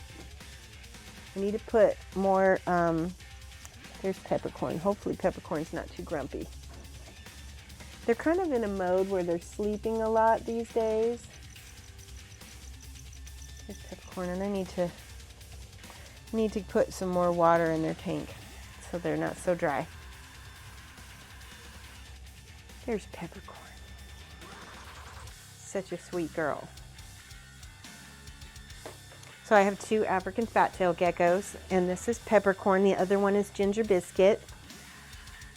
Peppercorn is a little, oh, she's looking a little skinny. I need to give her some more.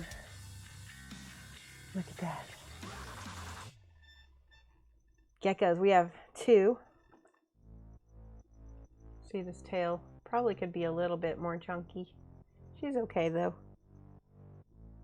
She's got a little piece of shed on the top of her head right there.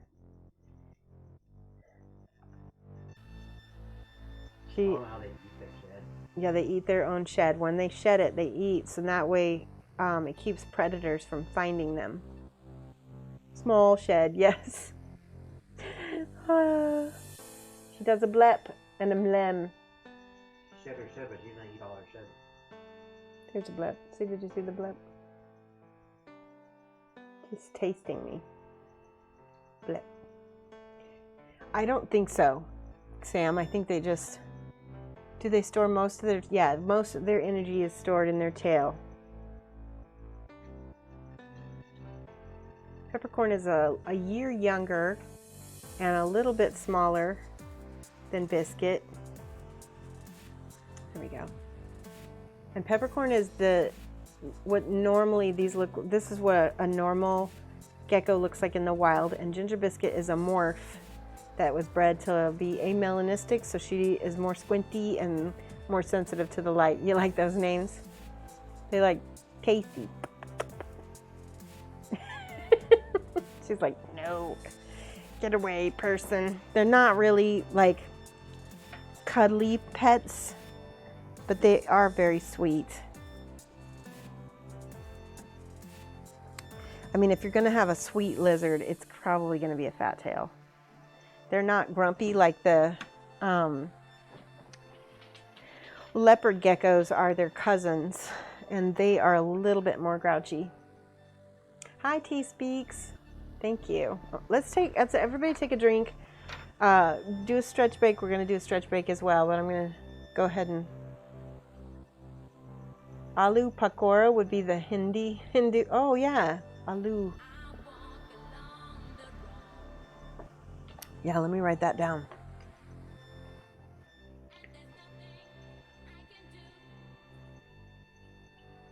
Pakora. Hindi or Urdu? Urdu. There we go. Do we have any of my German friends? Do you guys use the word Laki, or do you use a German Kartoffel? Kartoffeln. Ah, Afrikaans is Artapokoik. I probably butchered that, sorry. T-A-P-P-E-L. I'm curious what now the Dutch is. K-O-O-K. O-E cake. I feel like the Dutch and the German would be like Kartoffelkuchen, or no, wait, no, that's kitchen. What's the word for cake, Mike? In German? Kuchen. I was right. Kartoffelkuchen, maybe. Art apple. Ah, Artapel. Artapel Kovic. Cheering with tea. You're on your feet. Okay. All right, let's get some painting. Let's do some more painting. He's looking good though, isn't he? Isn't that pretty? So now we want to get into these greens over here. I like this. Yep. Okay. So the green is a really gray green. I'm going to look at the website real quick too. Oh, I forgot to show you guys the Sufganiyot. Sufganiyot is more Hebrew and not so much Yiddish. Sufganiyot is basically a jelly donut. I'll show you what they look like. Kartoffelpfannkuchen. Kartoffelpfannkuchen. Yeah, that's it. So basically means potato pancake. Yeah, and they're definitely a German thing. Probably because both the Jewish and the Eastern European, they all influenced each other. Suggest you reach out to, Mike's working, by the way, so if you hear him, that's what that is. This is Sufganiyot. Jelly donut. They look really good. Look at this one. Yummy. Jelly donut is the best donut. And I think that these are probably also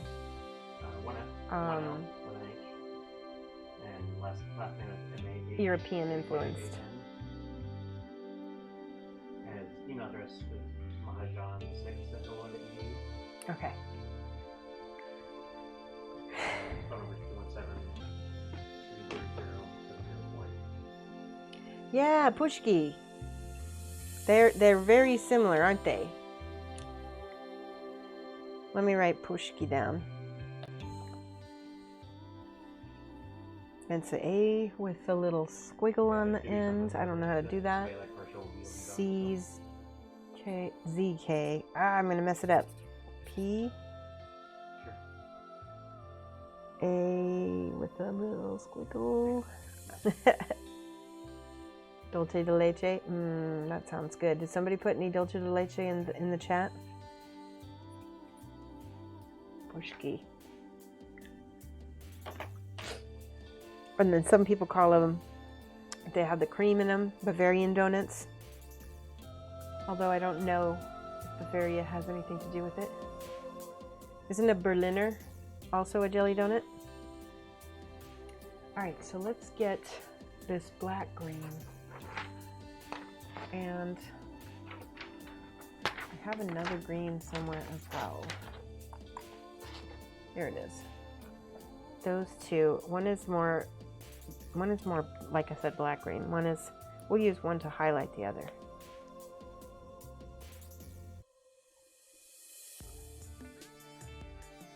Ooh, there we go. It's a really, can you see how dark it is? It is almost black. It's just really, really dark. There you go.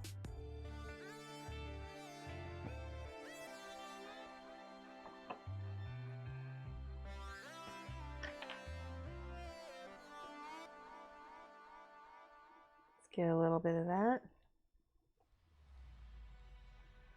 All right. I got my big brush with my thing here.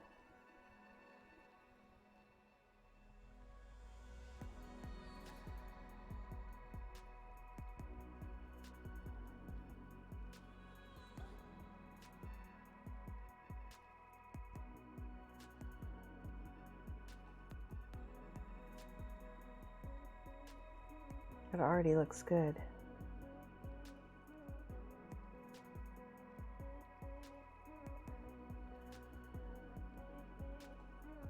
All right, now I need my other green. This is the dark camo green. It's got a little bit more yellow in it. It's a little bit more gray. So again, wipe that off. I'm using the tip of this brush first. Oh yeah, that looks awesome.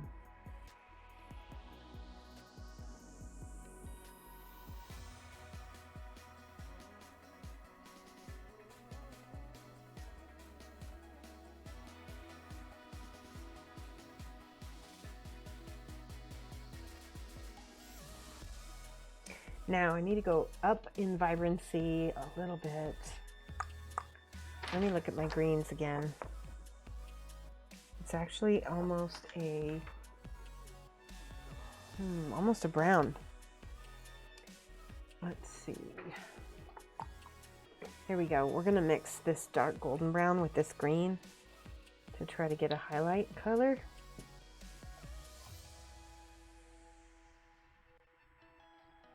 Oh yeah. It's not very vibrant, but it will hopefully lighten it a little bit. Start at the bottom, because that's where it's going to be the lightest. Oh yeah, that looks great.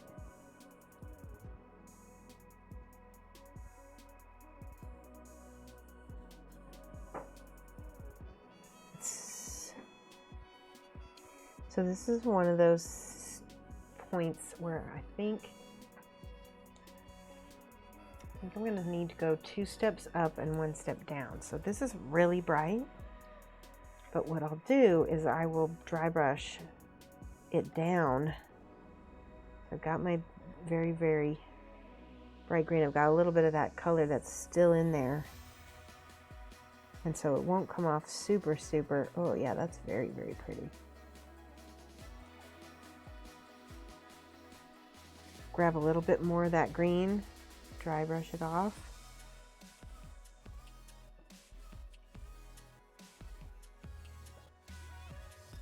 See, now we're getting that highlight I want. See?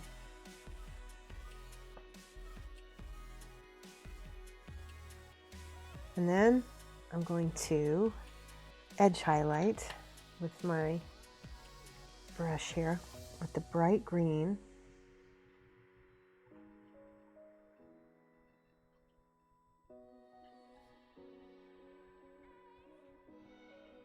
Every little crack.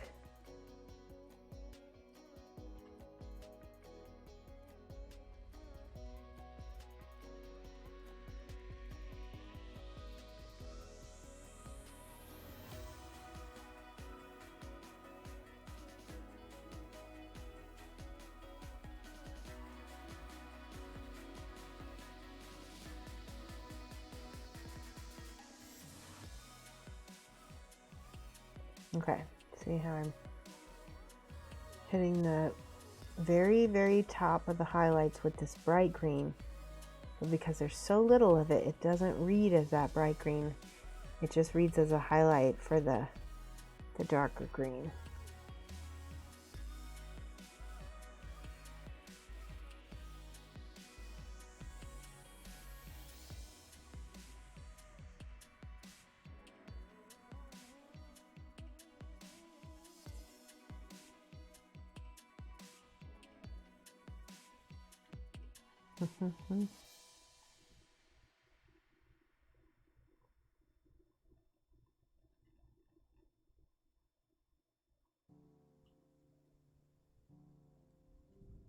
There's some small holes in the resin, and rather than worry about them, I'm just going to highlight them like they're actually in the thing.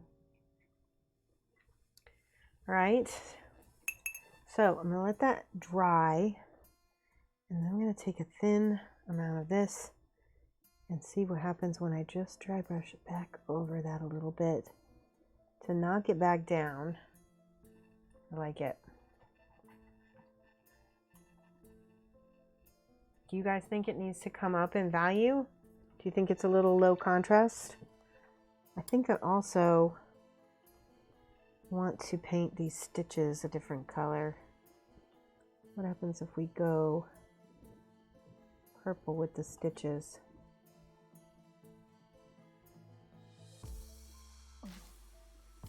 That's kind of nice. And then coming in here with this brown.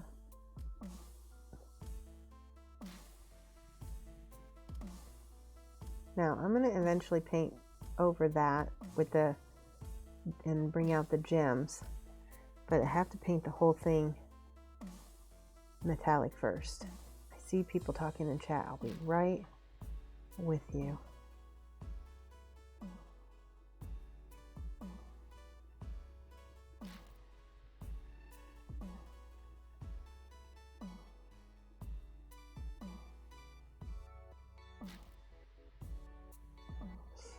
Okay, let's do these little rivets down here. And I think I need to do that purple wash on this green, or maybe a green wash. What do you think? Let's try a green wash and see what happens. Do I have a green wash? Ooh, raspberry Cornish clotted cream and raspberry filled donuts. That sounds so good. Yummy, yummy. Here we go. Athonian camo shade. I love Citadel shades. Let's shake that.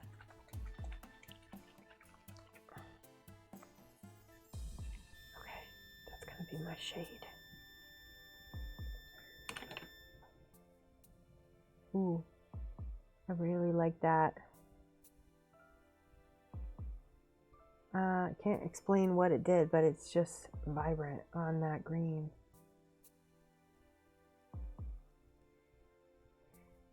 Oh, I love that. Okay, it's because I want to add a little bit of this green to this metal. What happens?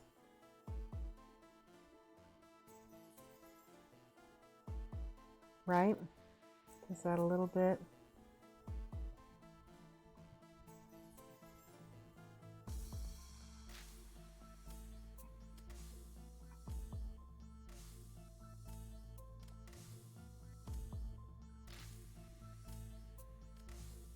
That little bit of green is transparent, and so that metallic kind of shows through, and it makes it really beautiful and interesting looking.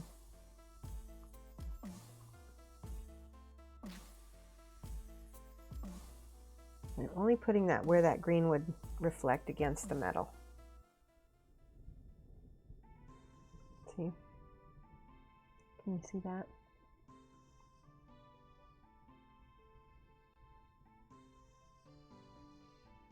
Okay, letting that all dry. I need some black because the gems, ooh, that is really drippy. All of the gems are going to start out as black.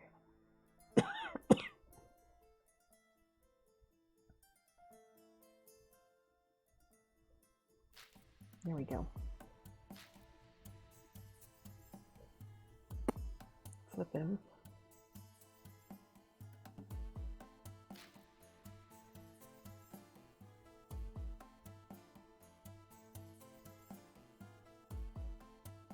And again, I've not decided yet what color to make the gems. Okay, I'm going to do a quick look at Scissor Knight to find out what these side panels are. Probably metal still. Jolly good show. All right, hang on a second while that's drying.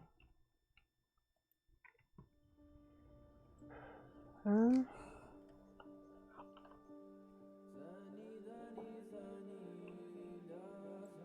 we go, Scissor Knight. I'm just gonna take a quick peek at some other people's Scissor Knights just to see what they did for those side panels. Looks like they're metal. Okay, that's what they are. All right, So we're going to turn him to the side and rinse out all of that green as much as possible. Grab that brown.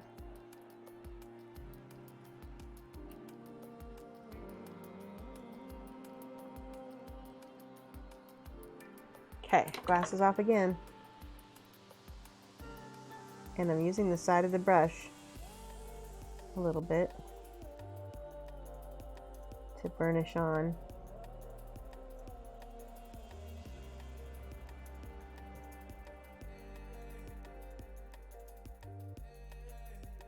Now that belt that's, oh, that's not a belt. I don't know what that is. All right.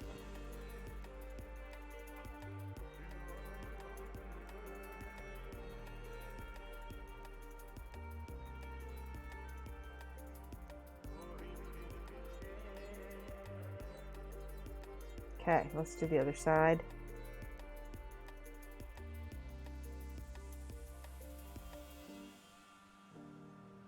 I kind of wish I had a slightly smaller little dry brush, but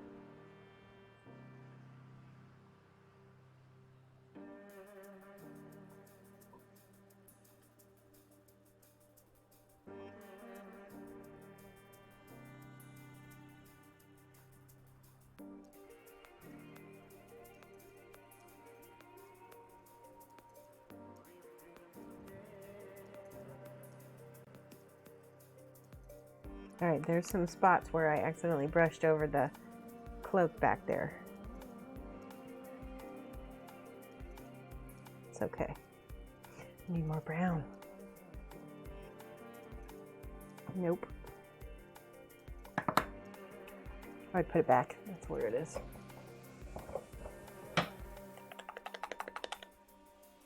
This is the aged copper from Darkstar that I was using primarily on the base color for the model.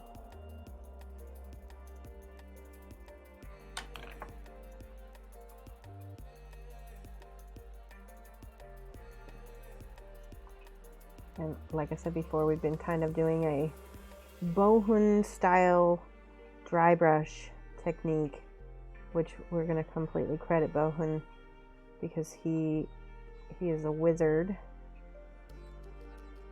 at it. And it needs to be done over the black. Metal over black looks really good.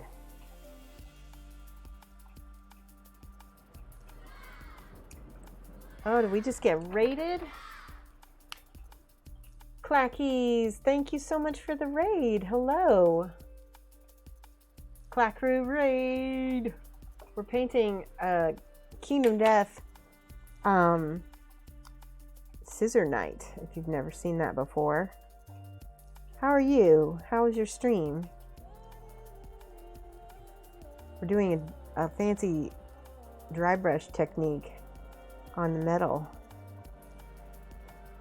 One of the things about this stream is we're mostly a teaching stream, so we do a lot of how-to on the channel.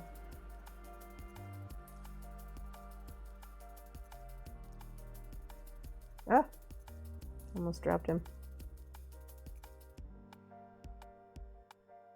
We're using so we put a little bit of paint on the brush and then we wipe most of it off, and then we come back and feather the brush over the edges just like this. Thank you for following. Creeth, how are you? Super chill as always. Good. Real Mushi, hello. Data, hello. I'm glad everybody made it over here. Thank you so much for your awesome raid.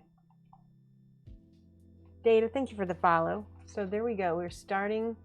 This is the base. You have to have some of this black showing in, so that's why we're dry brushing, because we want that. Mev, thank you for the follow as well. We put a lot of paint on and then we wipe a bunch of it off. And then we feather this. And the reason why it's nice to have a long brush like this is you can hold the end of it like this and then give it a light touch.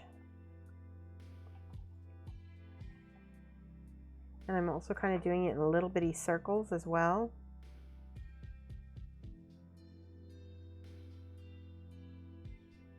Get all the crevices.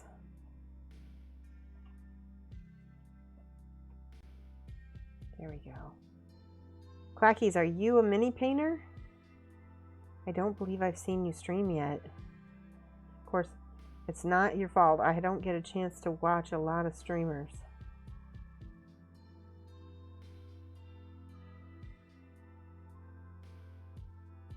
There we go. Hold on, I gotta look at that. Oh, there's a piece broken off right there, a little arrow. Oh well.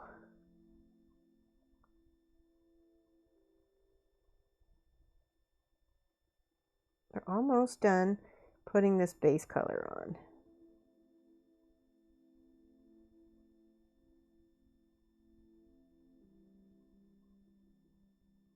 There we go. Hold on a second, I gotta check my music. Nope, there it goes. Not really, we paint artists and keep cap. Oh, I think that's so cool. I've seen people do that. I watch YouTube videos or TikToks. I can't remember. That's really neat. I'm gonna have to see if I can make time to watch your stream sometime, because I love that. It gets so creative. I saw one gal do all foods. All right, I'm not sure what I want to do with this kind of shield thing back here, so I'm gonna start with my little dry brush here. And you said you follow a lot of the mini painters techniques. That's good. All of these things can help each other. Timothy DM says, hi, I just arrived. I'm incredibly tired. That's no problem. You've been writing a paper on medieval unicorn symbolism. Oh my goodness, that is so cool. One of my favorite movies is The Last Unicorn. Totally different symbolism, but see how I kind of burnish this in with the brush? I just do these little circles. There we go. Okay, now we're going to take this bronze color and I'm going to start at the front and we're going to burnish that in the middle there over that first layer of the brown. And same thing down the front of his face too with the bronze. He's so cool looking. You have to think about where the light is going, right? So I use the overhead light to try to see. Oh, there's a big cat hair in my brush. So I use there we go. Use the overhead light to try to imagine where the light is bouncing.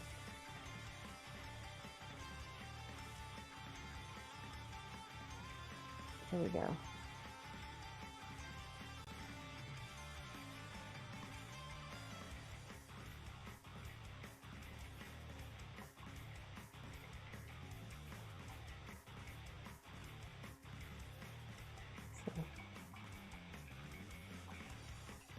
We're getting something somewhere. Okay, the other thing I need to think about before I even start here is this is a lantern right here, and it's going to be throwing light. So I'm going to take this gold here, and it's going to be like a halo right around his face, right? Imagine light.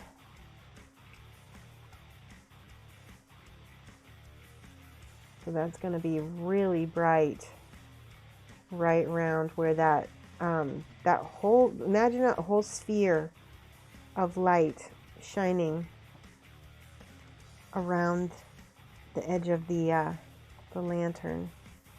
It's going to be tricky to get all the spots that need the light too.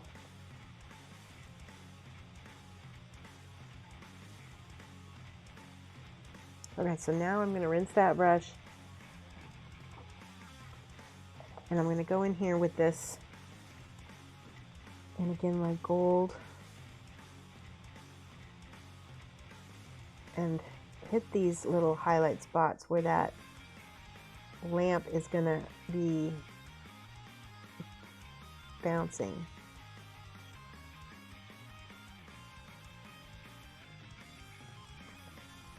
I feel like I need it even brighter. Let's do this gold. This is called Lumiere. It's got,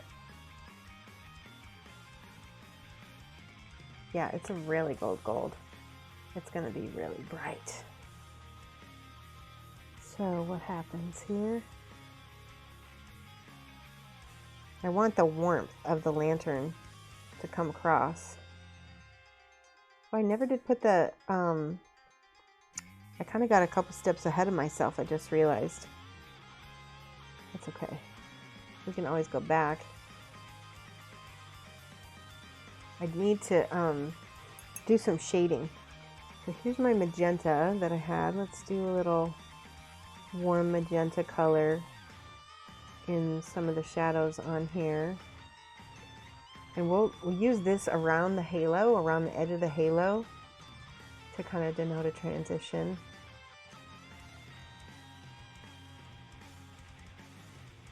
And I need my purple wash as well. Lumiere is from Amazon, yes.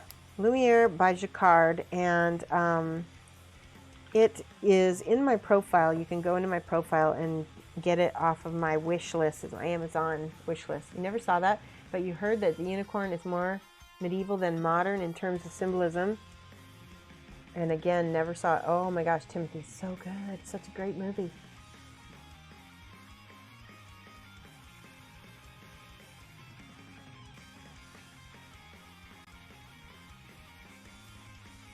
Yeah, that's Tiny.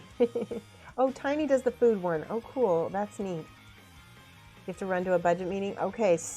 We probably got about another hour left. All right, see that purple? That's really pretty in there.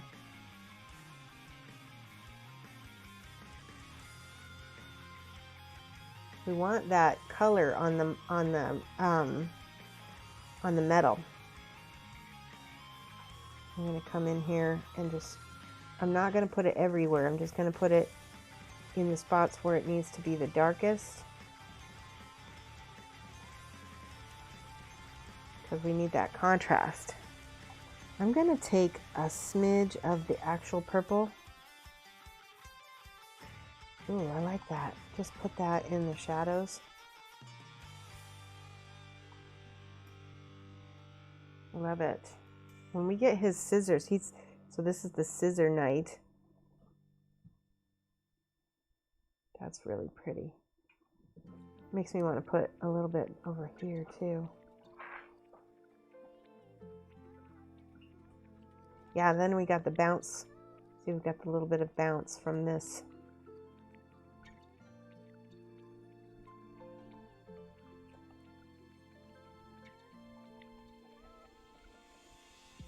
Let's go back over here, put a little bit of that.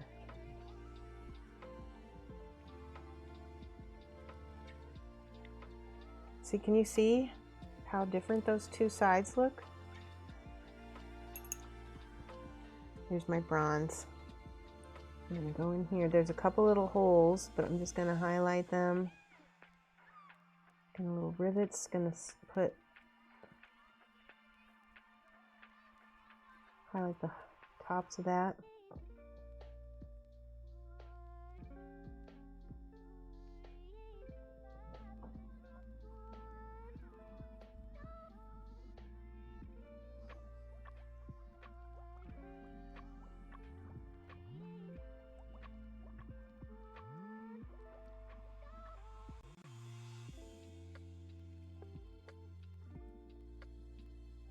The gold against the green looks really nice.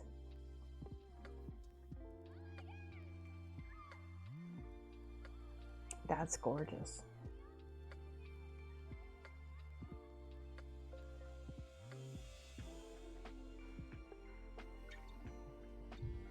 Okay, So when we paint the gems, we need to start with the black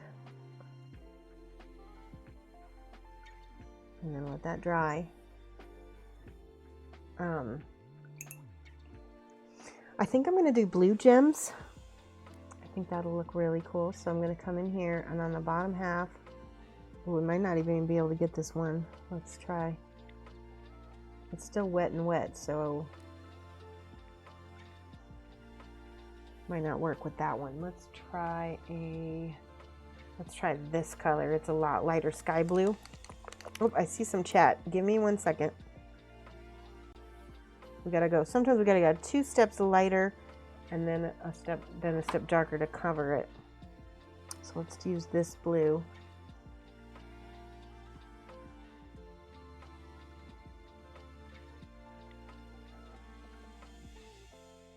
Okay, that's not bad. Then we're gonna take our darker blue right here. Ooh.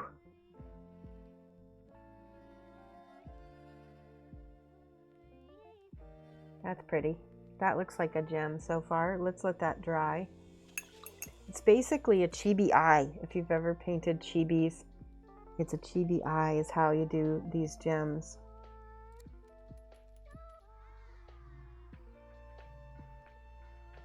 Okay, I have to let that dry before I can play with that any. Because it's supposed to be a lot brighter. Let's do the other gems here.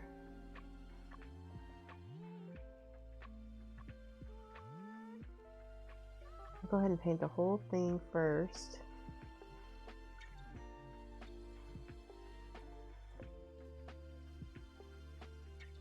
Yeah, see how I did that? And then with my black, come in and make a little crescent. And maybe a little blue in there too. Ooh! I messed that up. I might have to go back and fix that.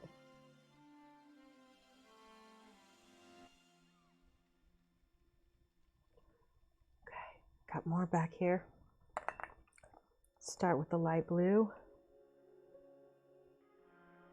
I just leave that little bit of black outline around the edge. That's pretty.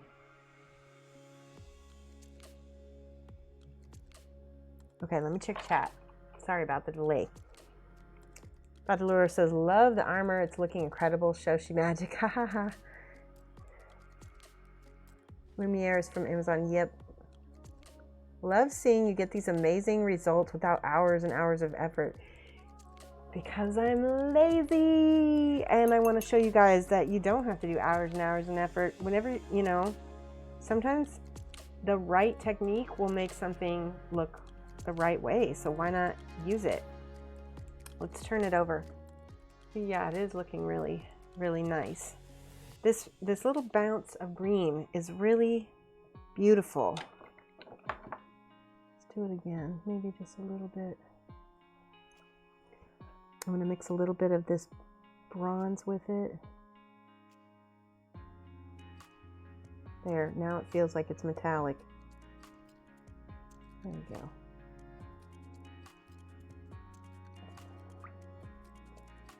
Okay, now that this is dry, I can come back in here and give this highlight again.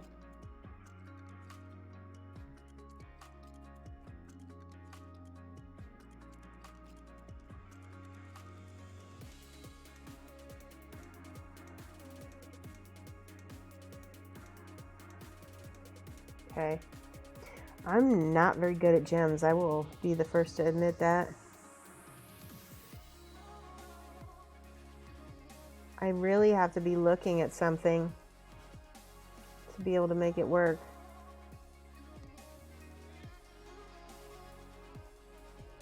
Okay. I'm gonna take some of this dark blue right here.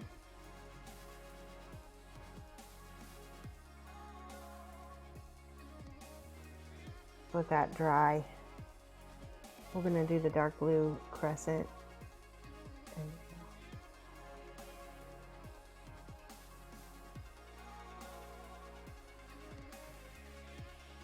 Make them all on the same side. I like that. All right, flip it over.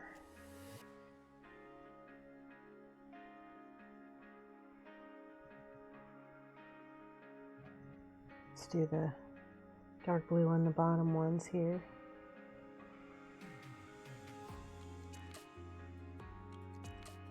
There, that's starting to look more natural.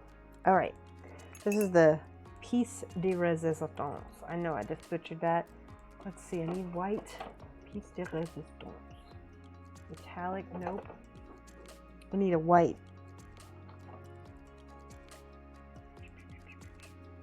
Hold on a second, it's lost on my desk. I just found it. All right, Timothy, thank you so much for stopping by. You too tired to appreciate? Yeah. You go get some sleep. All right, real quick, I'm gonna look up on my phone and look up gems because I really need to look at something while I'm doing them. Hold on, gems, painting gemstones.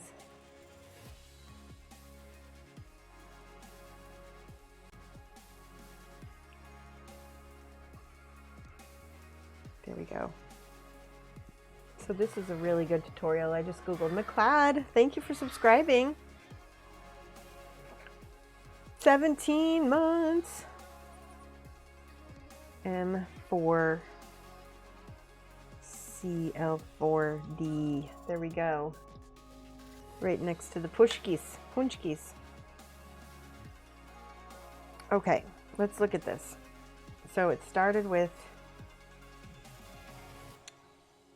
all right, we've got kind of a layer thing going. Hold on.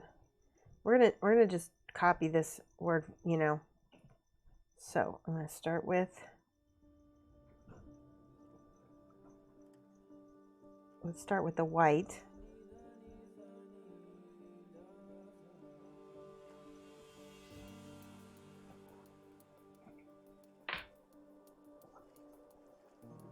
Like that. I need to take my glasses off and do that again.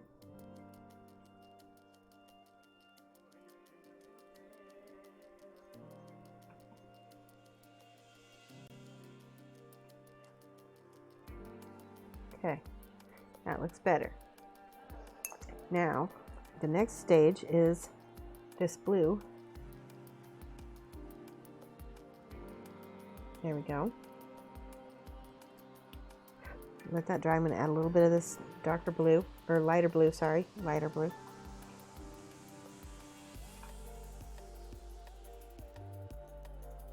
The next layer.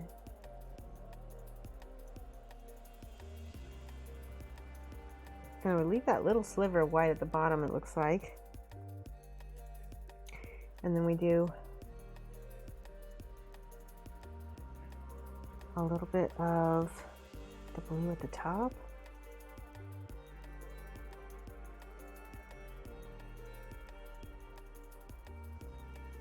It always feels like there's like a missing step. Actually, I like that. Let's do a little white at the top here.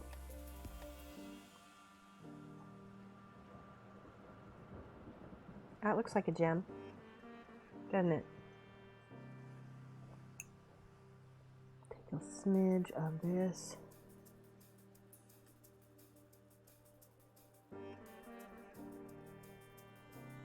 Okay, I love it. That looks beautiful. See, it helps me so much to copy. And then I'm going to take some of this triple thick brilliant brush on gloss glaze. Gloss glaze. it's really cheap. You can get it at you know, Walmart or any kind of place that sells those apple barrel paints, the craft paints. And I'm going to put that dot. This is the thing that makes it really look like a translucent gem. It's when you put that gloss glaze on there. See that? Now let's go back to these other pieces.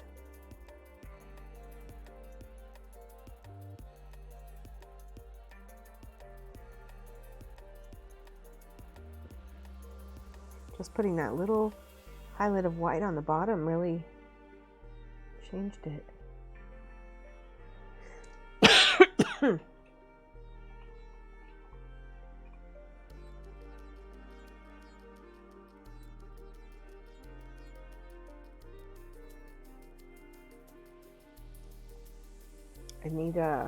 I probably need a little thinner, but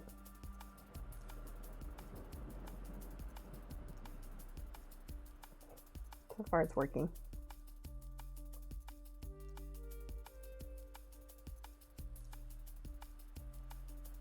All right, so far so good.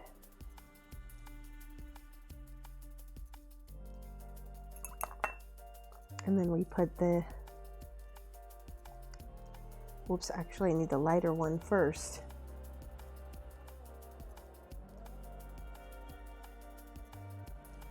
We're gonna go light to dark.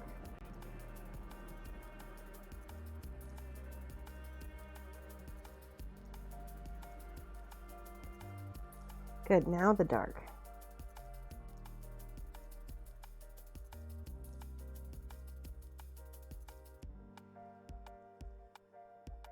Beautiful. See how that came out? Came out real good.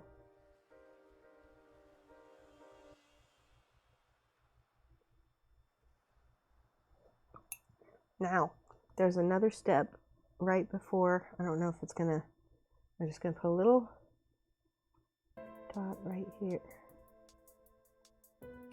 Yeah, okay. Take a little white.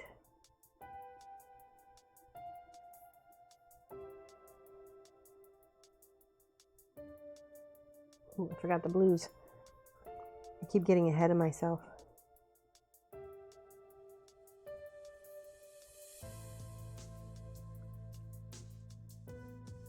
Ooh.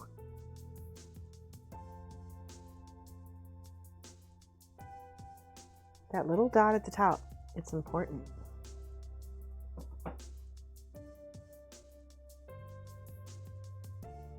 Good.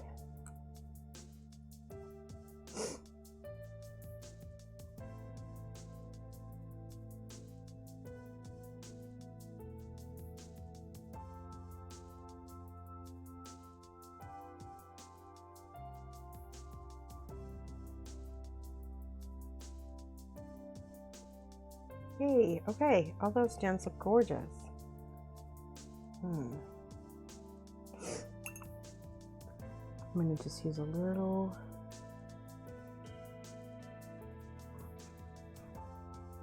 There we go. Okay, I need to put my glasses on so I can look at that. What do you think? Was that straight glaze? Yeah, straight glaze over the top. Just glaze it. Let's do that again. I'll show you. Make sure it's dry before you glaze it. Each one of these.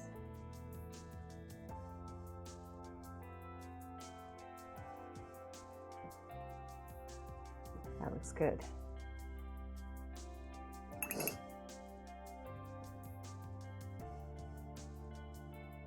Yeah, that looks nice. There's other spots that you could have a gem. I'm not sure yet, or I might just make it a little bit gold instead. See, we can make these little things pop and just make them.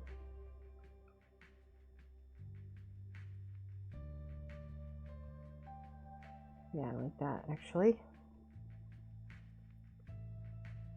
Again, sometimes take the easy way out and be happy.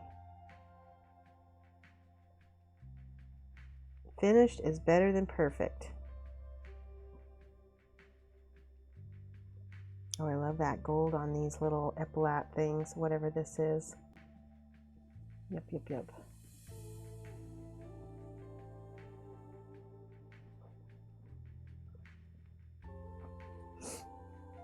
Is this a good place to stop while we do a whip trip thing? Here.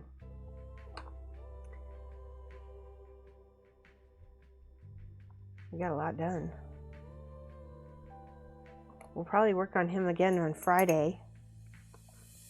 I still haven't done my December calendar. Again, December is not a good month for me to be like really have a calendar because I can't really commit to days because I don't always have the energy.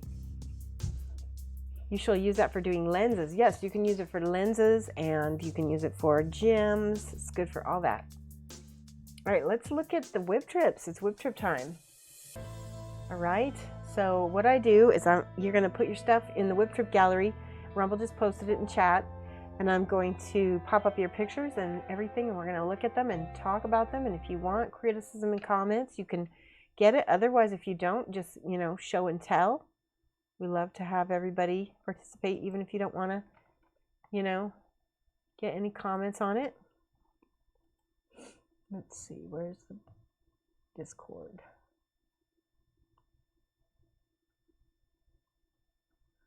Is my Discord open? I might have to. Yeah, I don't think Discord is open on my computer. Hold on. Yeah, I feel like we got a lot done in a short time, and I feel really good about the progress with him. So let's go ahead and put some more music in here. There we go. Happy music. That's good stuff. All right, Discord.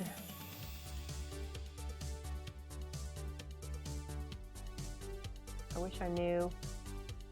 Log in with a QR code. That's a cool idea. Let me see if I can do that with the Discord mobile.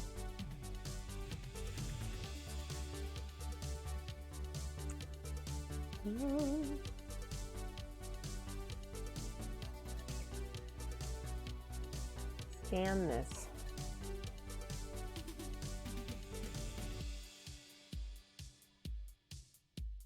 I don't know how to do it. Okay, so we're just gonna log in.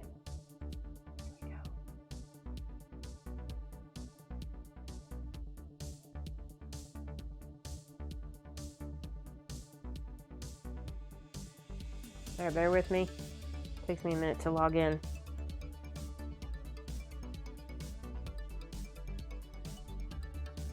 There we go. Yay!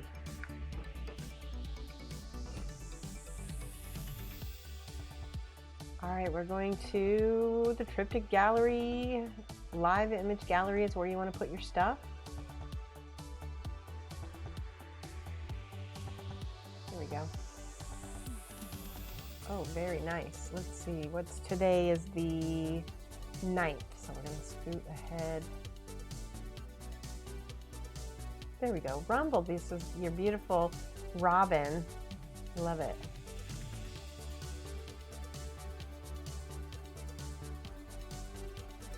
It's actually easier to open things from the web page this way.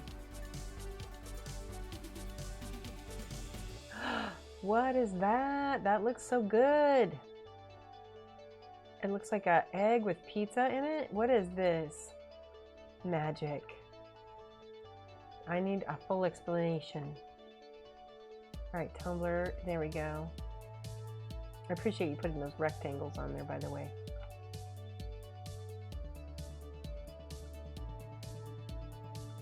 The OSL is looking really nice. All right, let's look at these. Yes, whipping. Okay, let me go ahead and put in my whip trips. There we go. All right, so this first one is, hold on a second.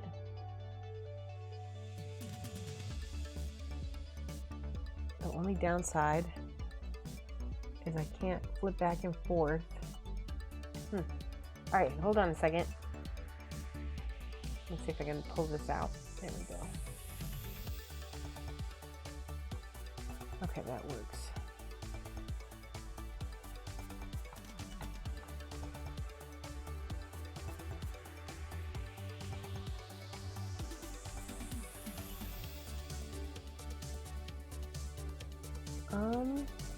Hold on a second.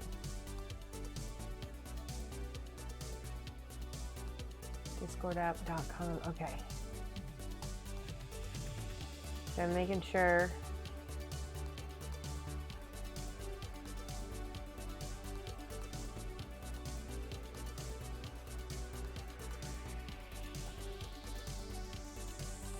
Okay, let's try this. Tell me if you see the first. There we go. Do you see that? Yep. It looks like you do. Wait. Yep. Okay, good. You do see her. All right. So this is by Tumblr, also known as C.R. Pearson. And look at the beautiful OSL. I love it. Really, really beautiful. I think you really got it. Did you use a transparent on that, C.R. Pearson? It's really beautiful. All right, let me switch to the next layer. Yes, very gorgeous. Like it, like it. Oh, wait, this one is Rumble, and it is, I don't know what this is, but it looks amazing. It looks like pizza bread with sauce at the bottom and egg. Is that, it looks like maybe a version of Shakshouka with breadsticks? Oh, orange wash through the airbrush. It was perfect. Yes, it's Shakshouka. Oh my gosh, I have a Shakshouka too. Hold on, I'm gonna put mine in there. Yours looks very melty. I like mine a little bit thicker, but that looks super good. Flatbread cut up. We're gonna talk about Shakshouka in a second here. Did you happen to see my Shakshouka and then decide to make some? I posted mine on my Facebook page. I love it. It's a Israeli dish that is often made for breakfast. It's basically like a onion and pepper tomato base with eggs kind of cooked on top of it. Super good. Oh, and this is Rumble's. Is this People of the Stars? I can't remember what figure this is. This is Kingdom Death, but I can't remember what figure. You did? You was fully inspired with the leftovers, the bigger batch, had the tomato base. Miko, yes, that's who it is. Miko is the figure here. And then this is a picture that he took in his yard of a robin, and not an American robin, but a European robin. And from what I've been told, European robins are a little bit feisty, and they will fight other birds. And he is sitting on a little piece of coconut, and that's so cute. I love it. I love the birds. All right, we're gonna take those down and then get some more. I know it's a good photo, definitely. I'm gonna put up some. Mike, is it okay if I put up a couple photos you put up? Sure. Okay, I'm gonna put up a few photos Mike took. Hold on. Here we go. Bear with me, please. Okay, go live. I'm gonna throw in. Let's not go live. I don't want that. I want live image gallery. Oh, these are gorgeous. Okay. This one is good, and this one is good. And there's my Shakshouka. I've made Shakshouka twice recently. And this one is good. This one is... Alright, I'm going to post those in a second after we look at everybody else's stuff. Okay. Let me take down these images and we'll put some more up. You put up different else you want to see them on? Yeah.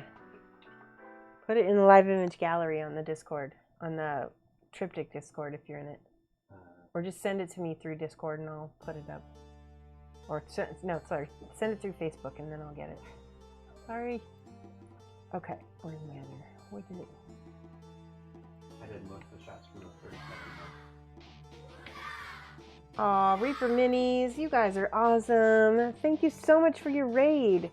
We're actually in the middle of doing a live image gallery showcase. So if you have something that you have painted recently, or a cake that you've made, or a bird that you've taken a picture of, oh, you redeemed a song from the library. What? Asmar, you get to pick. We got metal music. We've got not emo, but EDM chill. We have, what else do we have? Kind of like a Yeah, welcome Raiders. Everybody's awesome. We're getting ready to look at some Celtic. I don't have any Celtic.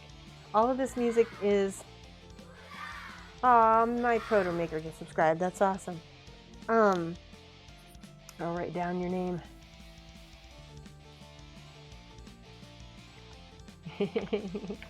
Oh, you gifted Mauser Schmool? Or he gave you got an emote. That's cute. 2020 surprise. I don't have ska. Let me tell you what I've got. I've got EDM chill. I've got metal. I have, what is it called when it's like a, one of my followers might remember better than me. Not techno, but like, here. Tell you what, I'll pick a song for you that maybe you like. If you like Celtic, I'll pick something chill. Hi, Lamunis. Where have you been? You want to post something in Live Image Gallery? Give me a sec. I'm going to find a cool song for you. There we go. Okay, let's see. If you like, this one might be good. Yeah, this one is good. It's chill. Okay, we're going to play that one. All right, let's go back to our Live Image Gallery. I'm going to bring up some new pictures, and we're going to look at everybody's stuff who has been busy being creative. Ooh, there we go. Whoa, Batalur, very nice. An original.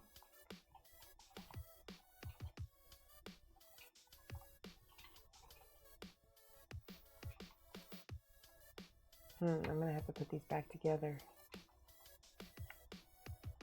There we go.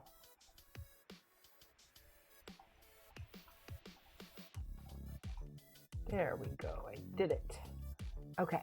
Sorry, I'm doing a little technical stuff.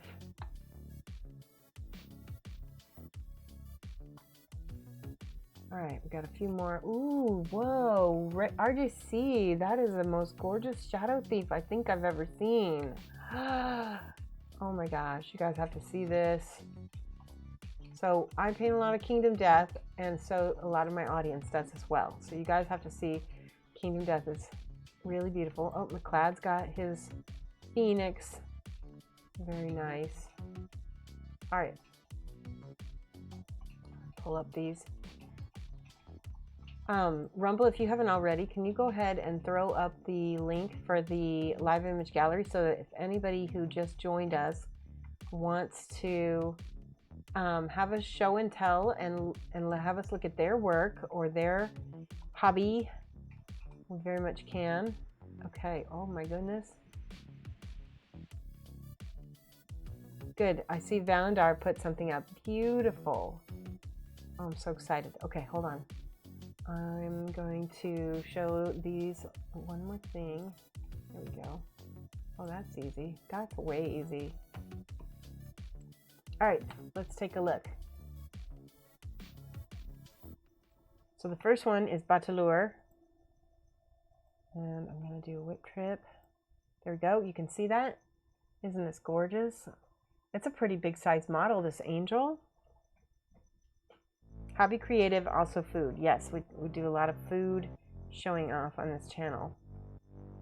Let's see the next one. It's just started this. Oh wow, there's a cool face on the back of this angel. That's neat. I love those wings. Those are intense. I'm looking forward to seeing this done. So this one, oh, this is the Shadow Thief I told you guys about. It's lovely. That one is by RJC. Says whip Shadow Thief nearly done. I think maybe it needs a touch more highlight in the sword to make it pop, question mark. Also consider changing the thighs from skin to stocking so it doesn't look so funky. No. Oh, from skin to, no, I like it. Yeah, leave it. I like it. It's cool. Maybe in the crotchal area there could be a little shadow. But yeah, and the other thing you can do for the sword is just go a touch darker at the base especially. That will make your lights look lighter. And it might actually be easier to paint down than to highlight that up. All right, this belongs to McLeod. This is his Kingdom Death Phoenix, and this is a creepy, creepy monster. Very cool looking. I love the purple. Look at that creepy hand. They have like these old lady hands. Look at that. Okay, tell me what this is. This is from Rumble, or Double Fruity's ginger and treacle cookies. Okay, yum. Yum, yum, yum. Oh, those are making my mouth water. And this is by Mike. This is one of the, so when we went to Indiana to watch the Sandhill Crane migration, Double Fruity and Rumble like this. This is, there were like 50 deer in this field, and Mike got a picture of these 3 cranes flying over this one buck, and the buck you can see is making like this, like a little cloud of breath right in front of his face. It's neat, isn't it? Okay, hold on.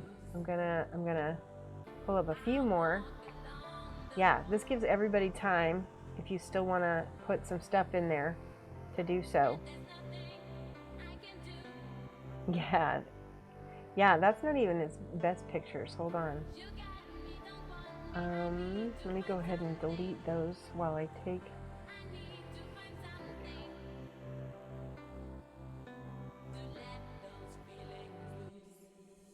All right, let me throw up some more.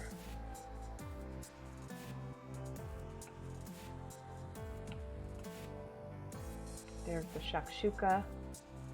There's another Mike picture. There's this awesome, oh, I love it. These are awesome. Lamuna's got a 3D print that he's working on. Alun, this is awesome. Whoa, that's a cool model.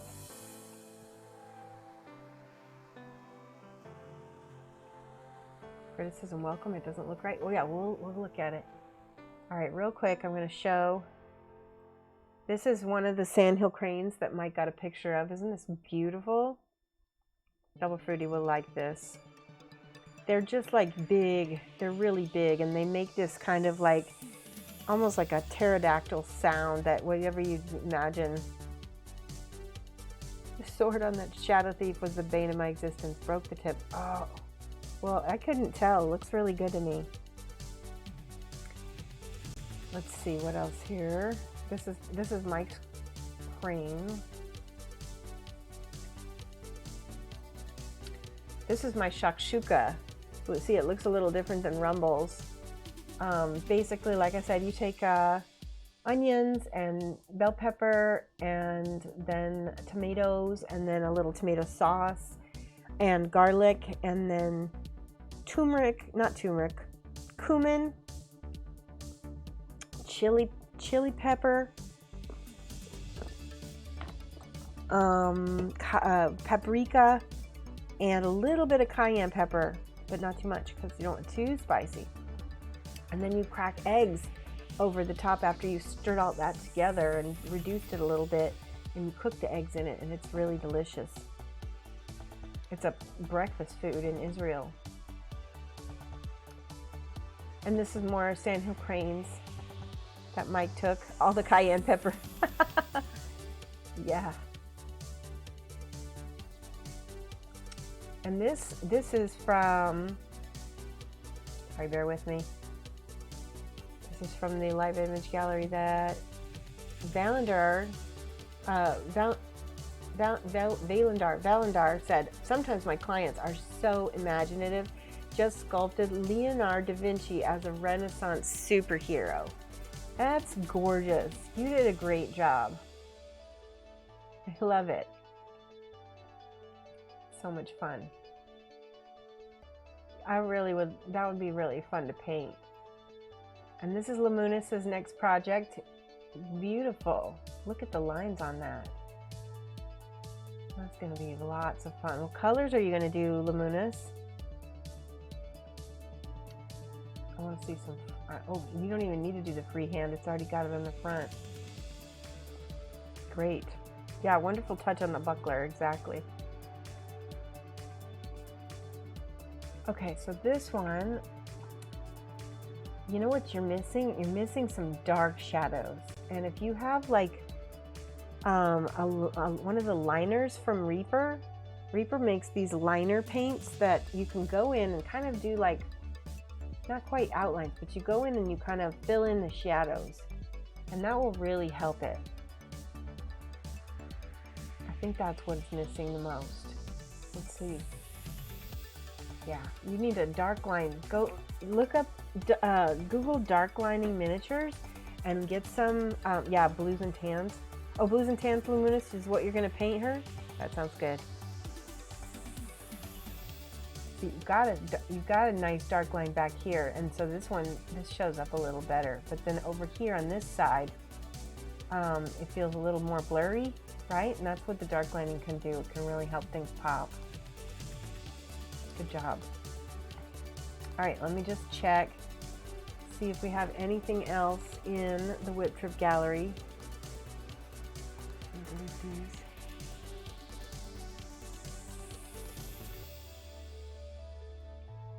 Okay.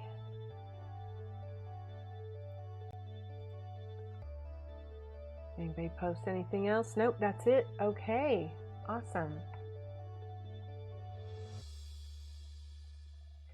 All right, guys, I think I'm gonna head out and we're gonna look for somebody awesome to raid. Let's see if Nalindi is on, or Studio J, or maybe one of my other people that I usually raid. I want you to keep on the lookout. I'm hoping to get my Patreon started up by, oh, I just lost my bot. Just one second. Doop, doop, doop. Nope, that was the wrong one. There we go. Now I can raid. My Patreon, I'm gonna launch it within the week. That's my goal anyway. So keep an eye out for on my social media for announcements about that, and I'll be announcing it on the next stream or whatever that I get a chance after it gets done. Okay, here we go. I want to thank everybody who came to see me. I really appreciate that you all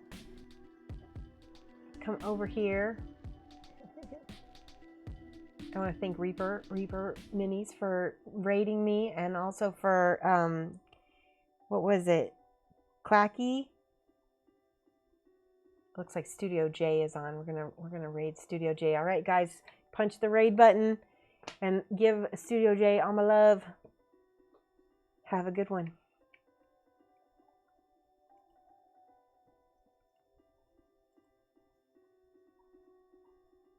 All right, I think we're ready. Bye, folks.